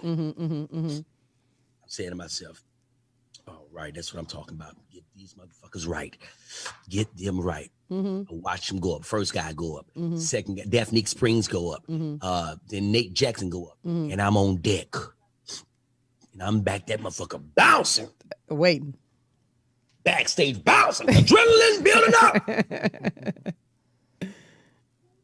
All right, D, we need you to stand right here. I'm standing right there. So this is what happened. Oh, shit. I've left out something. Okay. Now, you have to do a walkthrough. Okay. You gotta go in and you're gonna tell them your first, your middle, and your last joke. Right? So wait, what? Who are you telling this? You before the show starts, they want to do a run through of the show. Okay. John Doe, go up. You're gonna do what's your first joke? Okay. Okay. I'm gonna talk about blah blah blah blah blah. Right? Everybody's going out there. I don't want to do this shit. Right. Because it's I'm like, I know what the fuck I'm. All right, cool. You know what? Be humble. I went out. There's her ID. I said, Mexican friend at a party. What? Yeah, but what's your? I said I'm just telling one joke. What? I said, hey man, y'all book me, bruh. Right. Trust me. Right. Let me. Now I'm mad again. Right. And I got something for your ass. I go backstage. I'm about to go up next. Okay. I walked out. I've already envisioned this set in my head. I've already seen how it's going to play out. It's gonna I've done go. this on all my TV shows. I know what's going to happen. Went out there and started going in their mouth. Yeah. In their mouth. In their mouth, D-Lane. In their mouth. I remember being on that stage. You can't hear it unless you live. I remember it being so loud in there. Yes. So loud. And I always try to do my sets like this. I try to keep my set so polished. You can't fuck it up in the editing. Because a lot of shows, you edit some shit and took some shit out and shit didn't transit. You can't edit this. It's one story. Yeah. I ain't jumping all the way. One goddamn story. I'm partying with a Mexican. Right. Period. I go in that thing. I finish. I remember when I finished, I just looked at the audience. And I looked at some of the producers. I knew where they were sitting. They was up there. And I just looked up there and I was sweating. I felt like Patrick Ewing right before they sang the national anthem. He'd be chewing that gum. He'd be sweating hard. And I just looked at him. And a part of me wanted to do it. I didn't want to ruin that moment. I wanted to do it, but I wanted to yell out, "Are you not entertained?" I didn't do it. You ain't do it. I didn't do it. I stayed humble. And I was like, but I got so much buzz after that. Yes. And Cass was like, "Oh shit, man, how the fuck you don't know? I've been beating LA up for years." Right. So that's the chip that I carry on my shoulder. When I come on the stage, I act like y'all ain't never seen me before. Right. And I'm trying to win everybody over. Yeah. And it's never to try to outdo anybody that I'm performing with. It's to be the best performer that I can be that night. That's right. That's what it boils down to for me. That's right. You know, there's a saying, or actually a wise man said to me, you know, when you pull a bow back, you know, you got to pull it back real far. Yeah. And point it in order for it to go far, in order for it to go forward and go fast and go far. So sometimes you do have to step back. That's all right. Sometimes you got to step back. Yes. Just so you can prepare. Good. Forward. I like that. Yeah. I like that. And that's what happened, honey. That's right. I use my circumstances as a bow and arrow. That's right. Instead of getting mad at target, I take a step back. Let's take a step back. Let's And take I a step back on evaluate your what neck. the target is that I'm trying to hit. That's right. And I refocus. Yes. Once I refocus, after stepping back, I let go and I take the fuck off. That's right. That's right. I just paraphrased that thing. That's what it is. Yeah, that's what you did. I paraphrased the shit out of that. You can have That's that. what it You can have is. that. I'm definitely gonna use that somewhere else. I'm gonna just say it right now. I'm gonna use that somewhere else. Yeah. How did you come up with the concept of come get this nigga, man? I mean, I watch it. So how did you come up with that? Hey, concept? come get this nigga, man. I'm gonna tell you how it started. I caught some heat behind it at first. Okay. I caught some real heat behind it at first. Okay. It got started. Actually, hold on one second. Okay.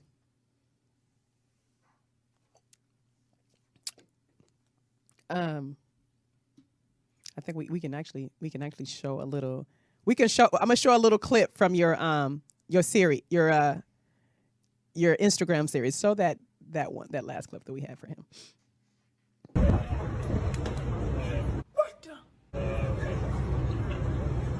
Hey! What type of cop versus crunk man stomp the yard, save the last dance edition, ebony ivory bullshit is going on here? What kind of protest is this? Sit y'all ass down somewhere. That goddamn dancer. You might as well hand him a Pepsi afterwards. Hey, Kylie Jenner. Come get these niggas, man. These niggas practice to be on the praise and worship team. Hezekiah Walker. Where's a brick when you need one? Hey, Antifa. Come get these niggas, man. Throw the whole damn routine away. What is that little white girl? Hey, Punky Brewster. Come get this nigga, man. Sick of niggas. I gotta, you know what? I need to make me another. I think I may do another one. Well, I'm definitely gonna do a couple more this week. Let me tell you how that concept came about. Okay. The first one that I ever did was with Jaden Smith. That's how it all started. What?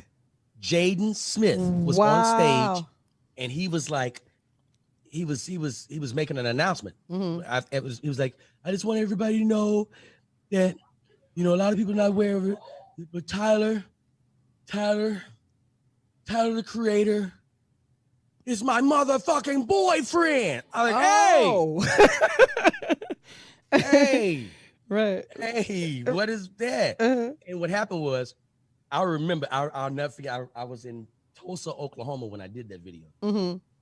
And I remember I only said, come get this nigga like 1 or 2 times, but I was just like calling out Will name. Like, Will, hey, Will, hey, come get Jaden, Will, hey, Aunt Viv, Will, hey, somebody come get this nigga.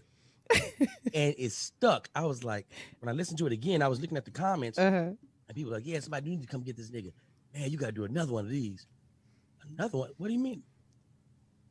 I was like, oh, shit. I think I'm onto something. It's people that do wild shit every day. Come get this nigga. White people, black people, Asian, Indian. It don't matter. Come get this. A nigga is doing, whoever the nigga is doing something crazy. So it ain't associated with one group. Nigga is for ridiculousness. Oh yeah. That is what it's for. And afterwards, some girl wrote me, you're such a homophobic. Just because he said he had a fucking boyfriend, you have a problem with it. I said, ma'am, if you listen to the video and you watch it carefully, I said nothing derogatory towards anything. Only thing I did was call his daddy. That's all I did was call the boy daddy. I said, you can't get mad because I ain't say shit. He said he got a boyfriend. Yes. I said, Will, Uncle Phil, Aunt Viv, Will. Hey, somebody got to come get, hey, Jaden tripping. I ain't say nothing. Tell me what, show me again. Read it. Tell me where I said something wrong. But, and from that point, it was like, they just literally caught on fire. Right. They caught on fire. Deion Sanders became a fan and a friend of mine. Okay. He was like, he just inboxed me one day. He's like, bruh, I've been fucking he doesn't curse, but he was like, man, I've been laughing my butt off with these series that come get this nigga. Oh man, that's so funny to me, man. It's funny. And I was like, oh, so different celebrities were catching on to it. Yeah. I was like, oh, I got something here. So it's like it's anytime there's a video that's viral, there's somebody doing some ridiculous shit. That's why, I mean, those videos do good on my page because the video is already, going viral. Now I'm just putting my commentary on it. That's right. So now I just put my funny comedic spin on it, and now it's something else now. So yeah, I love it, man. I love creating those videos. I love just sitting down, editing and thinking of different concepts of how I'm going to present the video. So I love it, man. I love creating just different intellectual properties that I'll be able to use on not just social media platforms, but TV. You know what I mean? Yeah. These Netflix, Hulu, these different digital platforms. So I'm excited about what's going to happen next and what I'm doing now. Yeah. That's why I call you an innovator. That's why, when it comes to comedy, and I like I just like the way you navigate through your field, through the your portion of entertainment, and you've utilized the internet without shame for it. You took the tools that was given to us for entertainment, and you shamelessly charged forward with it. You have really set the tone and set the pathway for a lot of the, what they call the IG comedians, or just comedians that's online. And so I hear a lot of flack about, Instagram comedians or comedians online. I hear a lot of flack about that, but you did it so flawlessly. What do you think about the up and coming Instagram comedians, and what advice would you have for them as well? I would always tell anybody that's in the lane that I'm in. Well, I mean, I want everybody to know this. First of all, it's a difference between being a stand-up comedian and being a Instagram comedian. For sure. Because it's nothing like standing on that stage by yourself, Right. just telling your thoughts. And when you're on that stage, it ain't no jump cuts, ain't no edits. Whatever you said, that's what the hell they just heard. That's what you said. So, as I'm not, I could never knock a social media comedian. I'm a social media comedian. Right. But because that takes work too. That takes skill. That takes a talent to be able to sit down and piece together a video. That's right. And make it funny. That takes fucking skill. That's right. To build up a fan base, that takes time. It takes skill. Same thing with stand-up. The difference with stand-up is, so you can't just jump into stand-up and overnight just, it takes time. Yes. You have to, you can develop faster, but you are going to go through those steps as far as it takes to really become a true comedian. Meaning you're going to go on stage, you're going to fucking bomb, you're going to have some nights, you ain't going to know what the hell is going on. You're like, man, what is this? You're going to go through that. Okay. Social media, it covers you because you can always fix it. Okay. You know what I mean? It's not a live performance. This is where if I say something I didn't like, I can go back and edit that shit out. Yeah. And make my video as flawless as I need it to be. Stand up, whenever I say yeah, and I told his punk ass, oops, I didn't mean to say punk ass. Yes, you did. You said punk ass. That's what it is. Yeah, that's what it is. I'm fortunate to be able to be a hybrid. Yeah, and able both to worlds. be proficient on stage and to be proficient in the social media world. Yes. Because I'm just a competitor. Like I remember having to pay a guy. I was paying this guy $75 to edit a video for me. Like this is before I really jumped into Instagram and started doing it. I was posting little stuff on YouTube, and I was like, nigga, $75 a rip is tearing my ass out the frame. I need to learn this shit on my own. Yes. So I grabbed my phone, just put my head in this bitch, and just started playing with shit. Yeah. Playing with it. I'm a Virgo. I'm a perfectionist. I'm gonna keep working it. I'm gonna keep working it. Yeah. Okay, let me put that out. Bam, put that out. Okay, now let me get better at putting that out. Bam. Okay, you know what? Let me give them another concept. Put that out. Okay. So you come to my page, you're gonna get a variety of everything. You're gonna come get this nigga videos. Yes. You're gonna get I'm glad you asked. Me talking rants with my sons. Yes. You're gonna get you're gonna get fucking voiceovers. I do voiceovers on that too. I'm all over the place in there because I don't want my thing to be like, oh, that's a dude that do that. This one thing. There's no one trick pony here. I want to be able to have a page where people can come and be like, yo, it's some shit on that goddamn page. Because your page is your TV show. That's your TV channel. That's your network. That's right. You know what I mean? So I want to put out different things where people can sit and binge right here. We have a podcast, me, Billy Sorrells, Kevin Damn Food Simpson, called Did You Miss Me? The best storytelling podcast in the game, period. Ain't nothing rivaling it. Oh, wow. And we tell funny stories, man. We sit up, man, in the studio, we smoke and we drink it. And we talking real shit, real stories. Yes. And like you said, we got over 100 episodes now. We got over 100 episodes.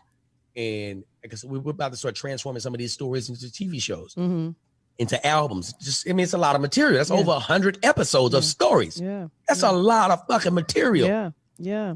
So I'm utilizing this quarantine to get after it. Yeah. So when the world reopened, they're gonna be like, oh shit, when is D-Lay coming to my city? Yeah, when is he gonna stop? Because he is he's going like a train. I'm on their heads. Yeah. And I'm not going to get off. I'm going to stay on it. Period. I'm going to stay on it. Ever since I've known you, that's how you've been though. And that's why I say innovative, trailblazer, these words, I'm not just using pretty words to describe you. As we listen to They pretty. Motherfuckers are pretty. But as we listen to your story, we see what you've done. Again, we're able to go on any of your social media platforms at It's Delay and watch your funny videos. Come get this nigga, man. Like just watching you transform from one portion of comedy to another portion of comedy. Now we can comfortably say he's an all around entertainer. And that's why I was so excited to have you come today. Thank you. And listen, I gave you a word earlier. Okay. Before the 4th of July. Okay. Before that, okay, I'm coming to do it. I want to be your co-host. I'm coming in the studio. Yay! Tony, can you make an exception, Tony? Yes. Can you make an I'll exception, think about Tony? it.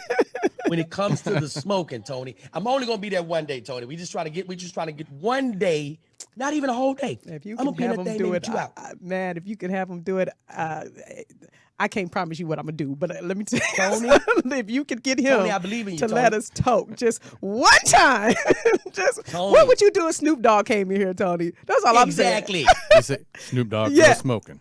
What you would say? Can we just open some windows or something? Damn. We open up a window or something. Come on, Tony. I You appreciate. have my word. I'm gonna before the 4th of July. Okay. I'm coming because your show's on a Sunday. Yes, every Sunday from 6 to I 8. am gonna come and do it, and we gonna get lit too. Yes. Thank you. Because you do it every Sunday, right? Every Sunday. Every as far as the Sunday. liquor, the whiskey. Oh yeah, for sure. Yep. Oh yeah. shit. Yeah. Yes, and I like whiskey too. I'm a brown drinker. Oh, are you now? So, we got it if for Tony- you, honey. We if got Tony grants that request, it. that smoke request, Uh-huh. you see the hat. You see the hat, Tony. What it say? Make America green again. Yes. You selling those delay on your page? You can pick up that hat at my website. It's delay.com. Yes. That's right. I've got the t-shirts, Make America Green Again t-shirts as well. Now, for you guys that are in the XXX and the XXX, those are special orders. I'm out of them right now. So you have to DM me personally, and I can get that over to you. Oh, yes. Well, put mine on order because I'm gonna order one like as soon as this is over. I'm gonna give you my address and all that stuff. Yes. So send me Done. one. I want one of Done those for and sure. Done. I have Tony, would you like one too, Tony? Yeah, of Whatever course can I do. would. Okay, put the Tony. camera on yourself, Tony Reck. He never wants to do it. Come on. Tony. What time? One time, Tony. He's gonna turn it on. Tony's so cool. He has obviously he's the owner of the station of UBN Network, but he also has a show called Truth Be Told. He does conspiracy theories. He's theories, yeah. And he actually was featured on one of our shows earlier on. We did him with this the segment Spiritual Release. We talked about spirits versus ghosts. So I want to meet Tony. yeah, Tony's dope. I have He to is warn dope. you, I'm a country white boy. But he's invited to the cookout. I know. He's for sure. I was at 3 o'clock in the morning call. So what would you do?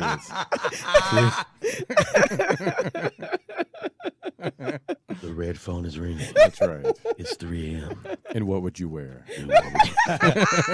Khakis. Click. But yeah, I'm looking for. You have my word. I'm coming.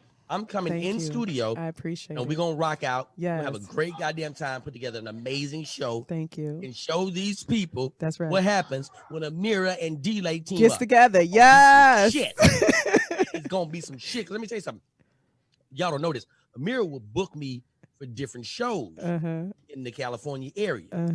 And the woman, she looks like really reserved, but that motherfucker know how to party. You understand me? That goddamn woman know how to party. She'll drink just as much liquor as you do and walk out straight to the motherfucker. Like, well, we drinking the same shit? Because I know I'm lit. How did you do this? D-Lake, can you take some calls before you go? There's a couple of people want to holler Oh, at we you. live. Yeah, let me make my POA. So it's we're on Drip the Mic Network. Also, Okay. we're broadcasting out of UBN Studios. This is 2020 Vision. They can call in at 646-378-0355. Press 1 to be heard. We are broadcasting live through Facebook, YouTube, and Periscope at Ameerah the Songstress. We're on several Facebook pages. And people are also able to share the live feed to their page as well. So this gets a lot of views. And then even afterwards, you're able to hear the podcast on Apple Music, iTunes, Spotify, anywhere you want to listen. But you can always go back and view it on my YouTube channel at Ameerah the Songstress. So it's a lot of visibility and you have a lot of opportunities to watch. So people are tuned in all over the world, Delay. Well, guess what? I want to hear from them. All right. I want to hear, because I thought it was just me, you, and Tony. No. I thought it was me, you, and downtown Tony Brown in this bitch. Oh, no. Nope. We got a whole world Yeah, watching we us right worldwide, now. baby. Let's talk And about this is it. live right now. And a lot of people are watching right now, honey. Oh, nice. Yes. Okay. And we're also through Blog Talk Radio too. So for those who just likes to listen online, they listening as well. So who we got on the line, Tony? I believe Aziz. Oh, Aziz. Okay, this is the CEO of Drip the Mic Network. Coming in. What's up, Aziz? Yo, what is going on? Listen, y'all motherfuckers got me over here dying laughing. Oh, man. You know, and I rolled up right before the show started. I'm like, okay, I know I'm going to need this because I know how crazy this nigga D-Lay is. D-Lay, I don't know if you remember, brother, but we met. Where did we meet, at Aziz? Henry's retirement party. You was talking about me about my damn phone because it went off in the middle of your show. and I had to run outside. And I don't know if you remember that shit. I remember. I was like, hey, who got a payphone in their pocket? This shit sound like a payphone. Got a real live 35-cent payphone in his pocket that's ringing. It said ring. It didn't even ring like a cell phone. Ring. Ring. Ring. Answer me, nigga. Ring.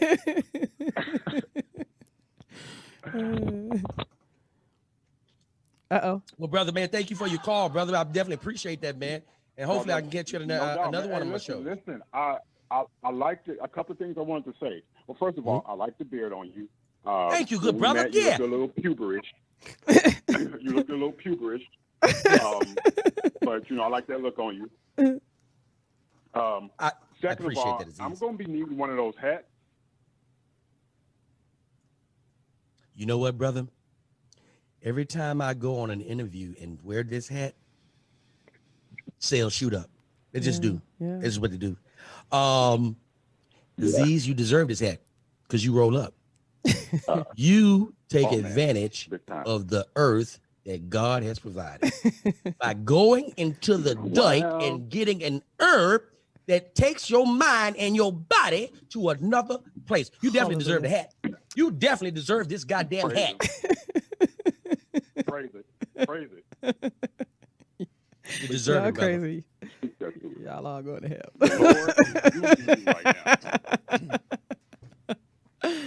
Oh my God. No, but real shit, my brother. No, I just wanted to tell you, congratulations on all the milestones that you are hitting. I see you still working hard. I remember I bought your CD, listened to it on the way back to the hotel. It was fucking hilarious. Shit. He got my CD. Oh.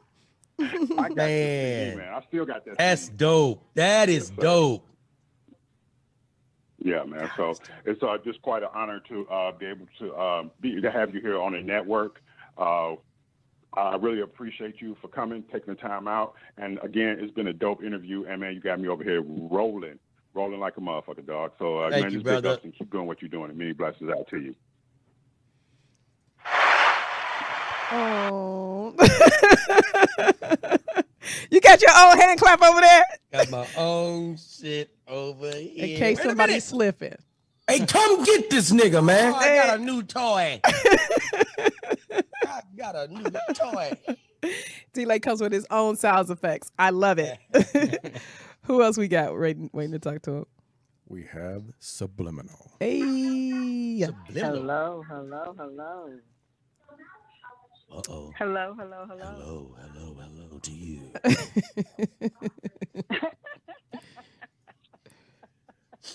How are you, Subliminal? Oh my God, I am doing just well. Oh, wow. Well, how are you? I'm glad you asked. I'm outstanding. Subliminal, what are you wearing? I'm sorry. Nothing. I was talking about the Lakers. They're gonna be all right. They'll be fine. They just gotta, they'll be all right. Thank you for calling in, Subliminal. Now, what is that? That sounds like an artist name. Are you an artist? Yes. Oh, wait a minute. What type? That sounds like an erotica. Uh-oh. You hit that. Yeah, you hit that right on. You hit that hammer Did I right nail on it? that nail. Yes, you did, honey. Yes, you did, D-Lay. Felt it in Yes, my I am a spirit. poet. I'm an erotic poet. I knew it. So that, I knew it. You knew it. I feel it right now. Can you feel me?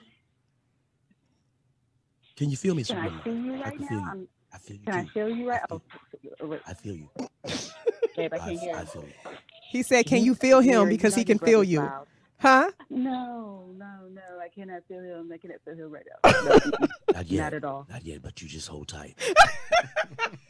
You just hold tight. I promise you that feeling will arrive. I just need you to be patient. I'll be And okay. I need you with the patience of Job when it comes down to that feeling, because you will receive that feeling. Turn to your neighbor and tell them subliminal.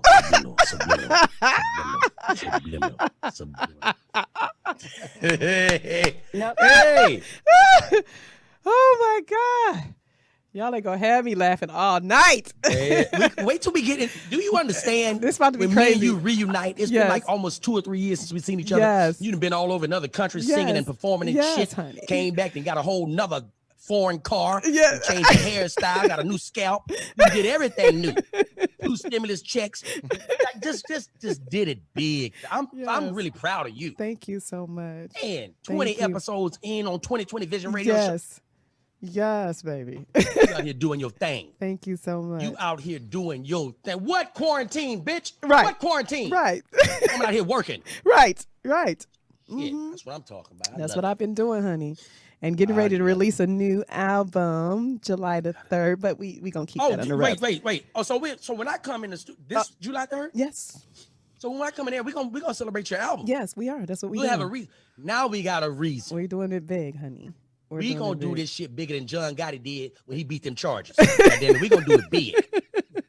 We gonna do this shit big. I don't know if you know what happened when John Gotti beat them charges. Them motherfuckers had a goddamn ball. What? When John Gotti, Tony, you remember when John Gotti beat them goddamn case? Oh, they threw this motherfucker a 3-day party. Good. We gonna do it bigger than John Gotti did when he beat them goddamn charges. I'm with it. That's what we gonna do. Yes. I'm so glad you had me. And I was only supposed to do like 20, 30 minutes. You was. I've been in this thing 2 days. You Look at have this it. shit. I told you it goes by fast before you know say it. that. You did. I Before was like, you come know on, it. Ameerah. Let me just I'm gonna do like 20, 25 minutes. He was like, I usually go fast. I'm like, nah, I ain't no go fast shit. I looked up. We over an hour already. I appreciate that. Yes, I appreciate you for sticking in here. Appreciate that. It's all love here, baby. It's all It love. ain't nothing but love. Yeah. It ain't nothing but love. Subliminal, did you have something to say to D-Lay before you get off here?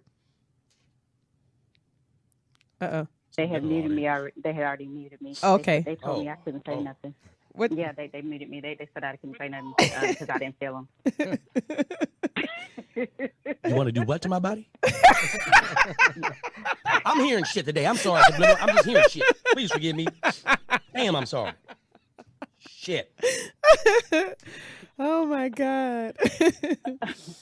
Oh my God. Yeah, you guys are having me laughing, and I can't wait for you guys to for him to come back and be on the show with you at the same time. But I did need to say that Ameerah needs a 3X on the shirt. Ameerah needs a 3X? So she got on here to try to clown. You know what? I can't help. I can't. Is I she can't. referring to your titties? Yes, she are. I can't. But you know what? That's what that was about. What it is that I can't help it if I have them. You know what I mean? Now let me ask you: did you buy them or did you burn? No. They're my mama gave me these, right? Oh, your mom, you got them from your mama? Oh yeah, my mama gave me these, right? Oh, that's all right. And most women that don't have them, they get upset. Or most About women, 'em, right? And most women that they man won't let them, show them or wear them or whatever, and be proud of this God's gift that God gave them. That's right. They have to try to say something to shame you, but they're here, baby. And they're live. They got and they're jiggling. Live. Yes, and they they are. mine. Yes, they for you. Hallelujah. Tell him she got him. She got him. She got him from birth. Didn't have to buy him. God was like, breast, put a whole bottle in there. Go get the whole bottle. Yeah. Usually I don't do this, but that breast bottle. Go on breast bottle. and keep the party going. See, I'm an ass man. I'm an ass. If you got titties, it's a bonus. Right. It's a bonus for me. Right. You can have a chest like my nephew. I don't give a damn. I don't give 2 shits. You can have a chest just like your nephews. They be waking up like, hey man. That's the kind of chest that the woman can have me. Just have that ass. You know what? It sounds like you like it from the back then, because it don't matter what the front is looking like. You know what? This thing didn't turn. This goddamn interview didn't turn somewhere. You're right. Let me tell you something, woman. You're anointed. How would you know that? You are anointed to know that that's my favorite. That woman is anointed. Did we Y'all say see? God is good? Did we say God was That good? woman is anointed. She didn't switch this conversation so fast. On a drop of it. But that's what a great host can do. They can flip that shit and they take you right down that road. I appreciate it. I know what it was. Yeah. I know exactly what it was. Well, thank you, Subliminal, for your call. And I have one more question for you, D-Lay, before you get out of here. Okay. The JLP show. You know what I'm talking about? Jesse Lee Peterson. Yes. What? I mean, what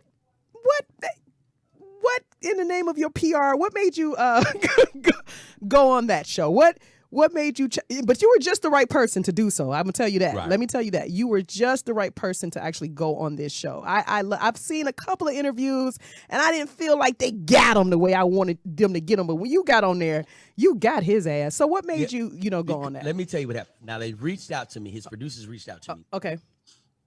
Because I had made a comment on one of his posts. He was like, "Your comment got the most interactions that we've ever had." Okay. On his social media. Okay. Would you be interested in coming in to do a live interview with Mr. Peterson? Uh-huh. I was like, yeah. So it was like, you have a problem with arguing or debating? Mm-hmm. I was like, no. So I knew a little bit about him. So I was like, let me go do my research. Mm-hmm. And it was me and my sons. Mm-hmm. We sat back and I was like, I'm about to do an interview with this guy. And he was like, who is this guy? Mm-hmm. In other words, hey, come get this nigga, man. Right. So they didn't know who he was. So we looking at the interviews and I'm like, oh, I see what he is. Okay. Yeah. He's a button pusher. Yes, he wants is. to get a rise out of you. That's right. So I was like, let me just go on and just do what I do. Let me just put my comedic spin on everything he does. Yeah. But he was catching me off guard with a lot of this shit. I was like, Like you was like, this nigga's a for real a coon. Like he's the coon of all real. cooneries. Like you were like I'm like, is he really? Now, here's the thing.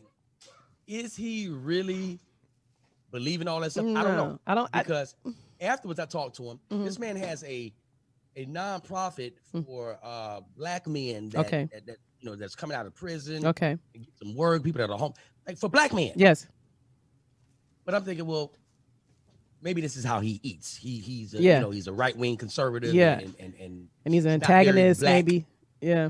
Ain't many that black. So that's a fucking a gold mine for him. You know how many sponsors will jump on some shit like that? A black conservative talking reckless. Right. The great white hope. Like this. What? Yes.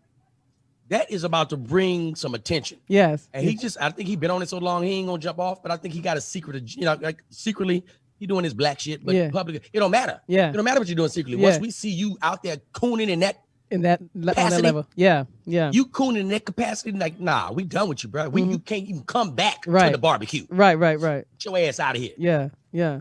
And my sons were in the interview. They were at the room, in the room with me. They sitting around the corner.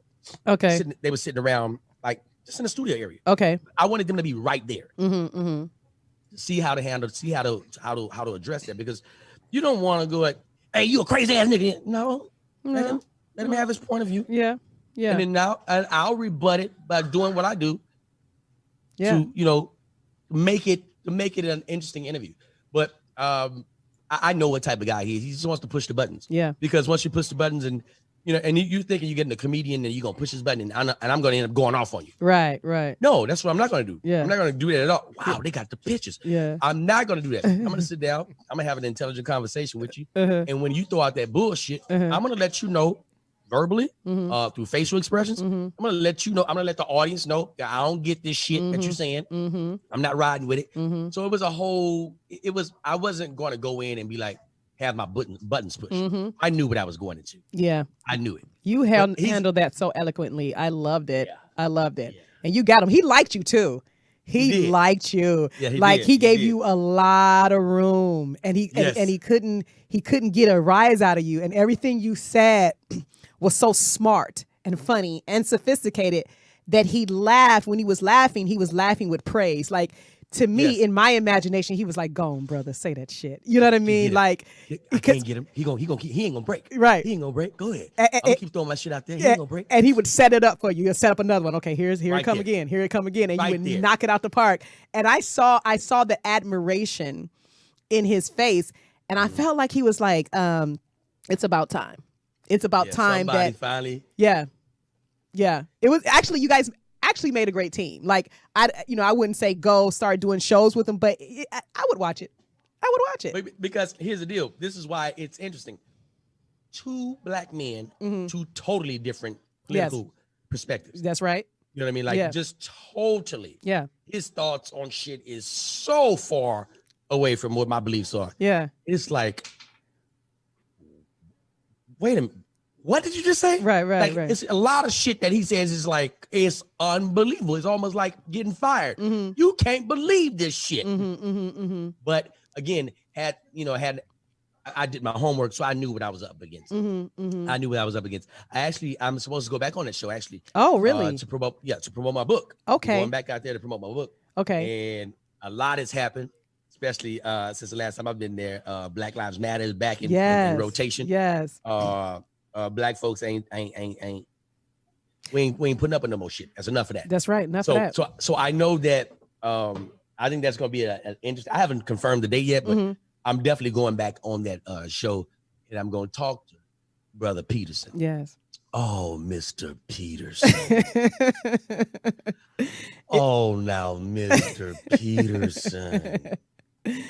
Yeah, this is going to be serious because he's going to have to be willing to take, if it's an act, he's going to have to be willing to take it all the way. Well, he's too far in now to jump out the water. He got to keep going. Okay. He's got to. He's Candace Owens.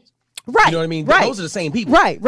They're so far in the barrel of white America. Yeah. That there's no turning them back. Yeah. They don't see any difference. Yes. They've already made a commitment. You know, that's a lifetime decision. Once you like, I ain't fucking with my people like right. that, you can't come back. You can't come back. You can't come back. That is a lifetime ban. Goddamn it. That's like, Donald Sterling got banned from the Clippers. Motherfucker, lifetime ban from blacks. And you know what I mean? Like, I couldn't live with myself morally, knowing that I made $45 million last month. But it was in stride with me denouncing black people, me praising white supremacy. Me, like, I can't morally, I can't live with that. It lets you know. It lets you know that, you know how they always say, follow the money. It lets you know that money is at the top of this thing, no matter what, no matter racism. Follow the money. The money is at the top of this thing. But like I say, he's going to have to be willing to, and what is he going to do about his white counterparts? Because now it's no longer them against us. Now it's, the people actually teaming with us and uniting with us as Black Americans, Black and brown Americans in this country. So now what are you going to do? Now what? You're going to have to really go in on that. You're going to have to figure it out. But I can't wait to watch it. You said it's not scheduled. You said it's not scheduled as of yet? I haven't. I'll probably get with them. I'll get with them this week and confirm a date. Okay. And I'll let you know by the time I get there. Okay. I'll have that information. I'll be like, okay, I'll be going on the show XYZ. Okay. Because like right now, his show is perfect for social distancing. It's already set up that way. Okay. Not a lot of people in the studio. It's usually like maybe 6 people in the studio, and everybo's spread out. Okay. So social distancing wouldn't be a problem. But I'm looking forward to getting back and having a conversation with Jay. And a lot of people's like, why'd you talk to him? Like, but that's we need to have those conversations because y'all need to know that motherfuckers out there like that exist. That's right. You know what I mean? And yeah, go ahead. No. I'm sorry. And I personally was waiting for someone to go on there, with substance and get his ass. I wanted someone to get him. And again, like if it's an act, that's a huge chance to take. If that's how you really feel, we needed to hear a different perspective. And I enjoyed watching you on there. I enjoyed it. It made it because when you watch that show, you get pissed, right? But it made it bearable for me to watch it. So I think it was a great thing. I'm always up for the conversation. They had the Breakfast Club had Rush Limbaugh on there the other day. And like they said, at times it was a very uncomfortable conversation to have, but it was a necessary conversation. Yeah. You got to think about it too. The Breakfast Club, it has their audience, but Rush Limbaugh has his audience too. So now, his audience that would have never tuned into us and what we're saying got to hear a different side of things. Yes. We're human. We're human. We need to hear that. We as people need to hear the dialogue from both sides. If you just hear one set of news, if you just watch Fox News, you think Donald Trump is the best president ever. Right. But that's state TV for him. He's got them back in pretty much, and it's, a few of them are starting to turn on his ass now. But okay, for the most part, that network has been promoting all his propaganda. Like, you know, he's not going on to CNN. He's not going to sit down with Don Lemon. He's not going on MSNBC. He's not doing Morning Joe. He won't be doing any of those things. He doesn't want to be called out on that. He wants to stay in the pocket and feed that base, that red meat that they want to hear. Anything that has anything to do with getting immigrants out, gun laws, anything to do with policing. Yes.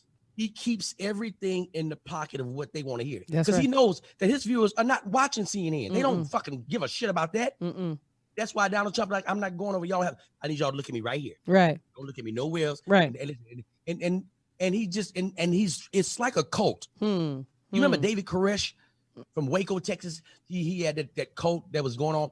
It's the same thing. Oh, yeah. I keep telling you this, and I feed you this, and I feed you this. His whole campaign is run on fear. You're gonna take away your guns. Ain't nobody say that. They want to defund. They want the police to do away with police. They're not saying that. Yeah.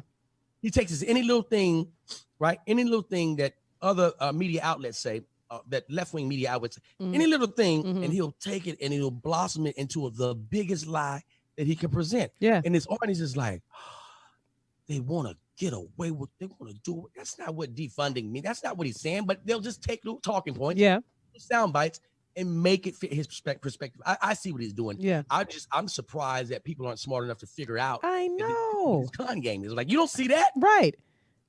You don't see that. That he only cares about himself, and try it. Just, like I said last week, just one example, just try going against him. You could be his biggest fan, his biggest follower, his biggest supporter. Go against him. Just say something against him and see how he turns on you really quickly. Right away. It's only it's all he cares about is his own agenda.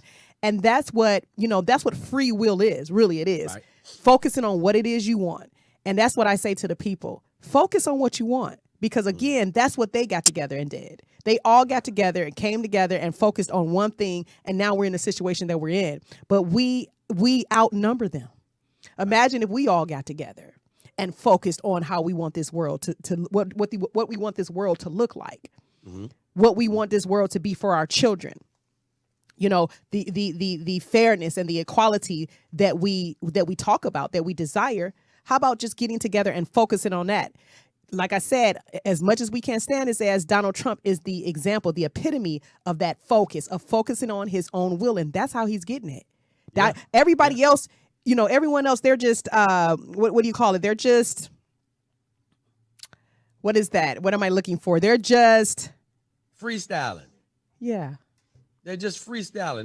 They're like, okay, I'm going to go over here. He's like, nope, I'm just talking to white people. Yeah. I'm just focused on us. Yeah. Hey, black people, yes. What else you got to lose? White people, I'm talking to you, motherfuckers. Yeah. Y'all the majority of the population. I want to talk to y'all. Yeah. And I want to get this done. And he's set and it's successful. It's everything that we've been taught. It works. And he's doing it. No matter how evil, it's still works. Hey, energy is real, cannot be killed nor destroyed. Energy is real. Yep. Totally agree with that. We came down to the last couple of minutes. I wanted to read, and then I want your last comments and then where they can find you. But I wanted to read just a couple of things that is going on as a result of the protests and us standing up for our rights, and everyone, a lot of people coming together and being on one accord, just like we were just talking about, even the world. So just some things that has been a result of that. For instance, says the LA Times that San Francisco police officers will be replaced with trained, unarmed professionals to respond to calls for help on non-criminal matters involving mental health, the homeless, school discipline, neighborhood disputes, as a part of a new wave of police reforms. So basically, they're training them. First of all, don't show up with no guns to a school. That. I like that. Let me tell you why I like that. Why do you like it? Because it automatically de-escalates the situation. That's right. automatically. Mm-hmm. I'm showing up on the scene. I don't have a gun. Mm-hmm. I may have a weapon, a baton or something, Mm-hmm. but I don't have a gun. When you know you have a weapon that you can use to kill and destroy, you're right. You can always say I was scared, so that's why I did it. Yep. You can always say, no, keep that goddamn baton and take an ass whooping. Mm-hmm. Mm-hmm. Go out there with no gun. And because what's going to happen is people now are going to start looking at the police differently. Mm-hmm. Mm-hmm. We know ain't nobody getting killed. Mm-hmm. This is a domestic dispute right here. Right. You can't show up with no gun. Right. Right. Now, the problem is going to lie in what happens when you call to a call that doesn't involve violence, but then turns violent.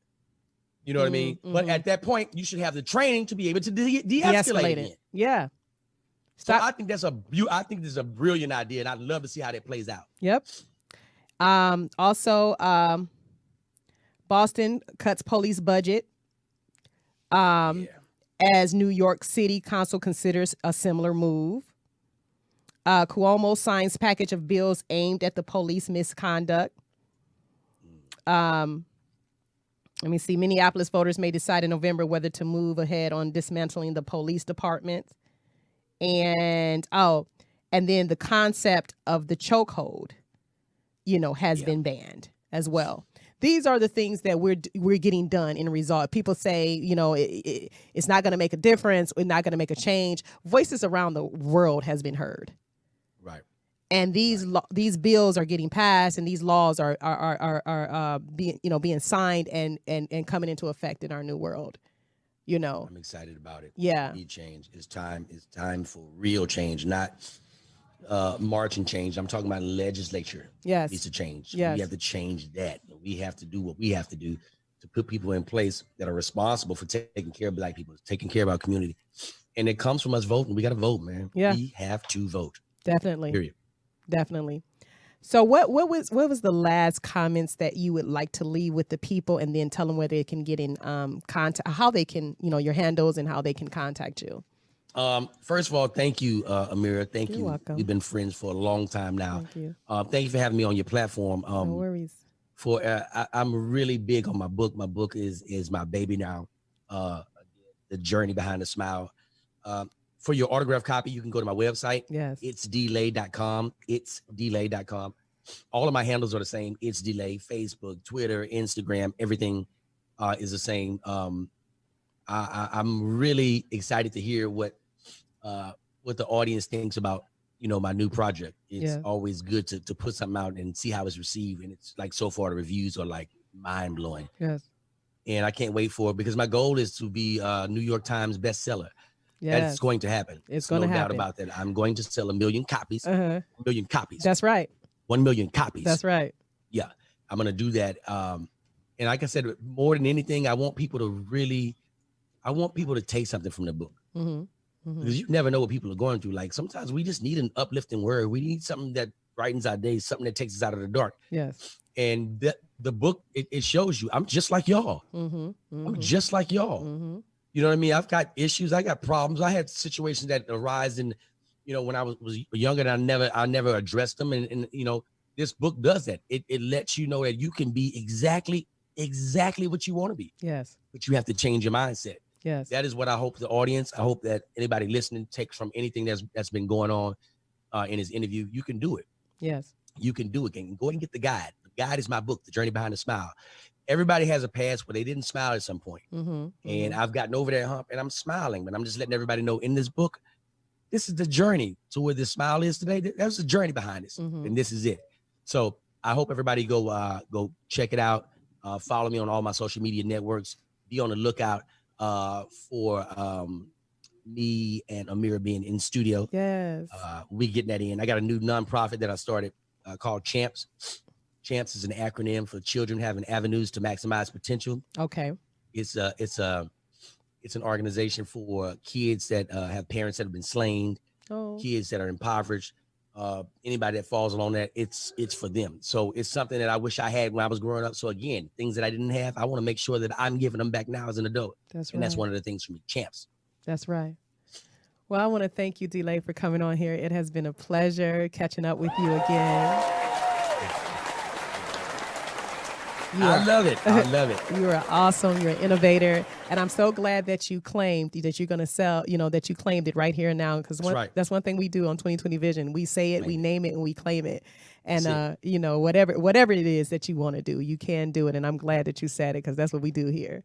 Speaking it. But thank you so much for coming on. I appreciate you. It has been a pleasure. Like I said, you're an innovator, and I wanted the people to know it as well. So thank you. Thank you. We're just waiting on that confirmation from Tony about that smoke. About that once cannabis, that weed, that sticky, icky. You know what? Let's not even call. Once we get approval from Tony for my medicine. Right. This medicine. I need it. Right. I'm using it for medicinal purpose. Right. This has nothing to do with it. So once we get that confirmation, I'm going to tell you the exact date I'll be in studio. Okay. And I'm looking forward to running this thing back again, but live in the studio. That's right. what I'm looking forward to. That's right. Hear that, Tony? Waiting on you, Tony. Tony, we waiting on you, Tony. We need you, Tony. We Smokey Norfolk need you, baby. We need you now. I'll bring a service dog. He said Smokey Norfolk need you, baby.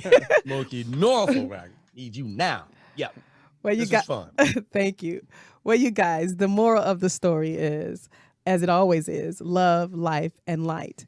And, you guys, the time is now. What we have done through this uprising and this healing, and I don't call it a pandemic because I recognize that we needed to heal one person at a time and then reconnect so that we can uprise. I hope that you guys are seeing that every guest I bring has been through the trenches, but they have a story of triumph. And they've showed you how to uprise. They've showed you how to think and manifest and create. And they have given you the blueprint to success. And all you have to do is tune in. So I want you guys to do this for me. Visualize whatever it is you want. Because delay is living proof that not only it can, but it will happen. So remember, stay focused. Play that last information for them, where they can, if they want to call in and vote on having those police officers arrested and charged for the murder of Breonna Taylor. Play that and then no regrets. But remember, you guys, stay focused. The first thing is call Louisville Mayor Greg Fisher and demand that he fired the officers responsible for murdering Breonna Taylor. Number 2, call the Kentucky Attorney General Daniel Cameron and demand that he charge the officers who are responsible for murdering Breonna Taylor. Next, call the interim police chief, Robert Schroeder, and tell him to finish his investigation and immediately turn over the details to Breonna's lawyers and also to the attorney general. And now, Louisville residents, the power is in your hands. Breonna Taylor's family has said that they are not just fighting for her, but they're fighting to ensure that what happened to Breonna never happens again. There's a vote in your town this week. Call your council members and let them know that you demand that they vote to ban no-knock warrants. Do you know what happened to Breonna Taylor? Do you know what happened to Breonna Taylor? No regrets, no regrets, no regrets. Let me fix my crown, baby. Like dominoes, yeah, it's going down. My feet off the ground, elevated. You feel my soul when you hear my sound. And I don't know why you're like a red light that don't ever change. And you should know why I'm merging to the other lane. I'm getting close, I'm up next, no regrets, making hits is a reflex. I'm getting close, don't take a second to second guess, riding high so you know I'm blessed. Oh yeah, I'm up next, no regrets, making hits is a reflex.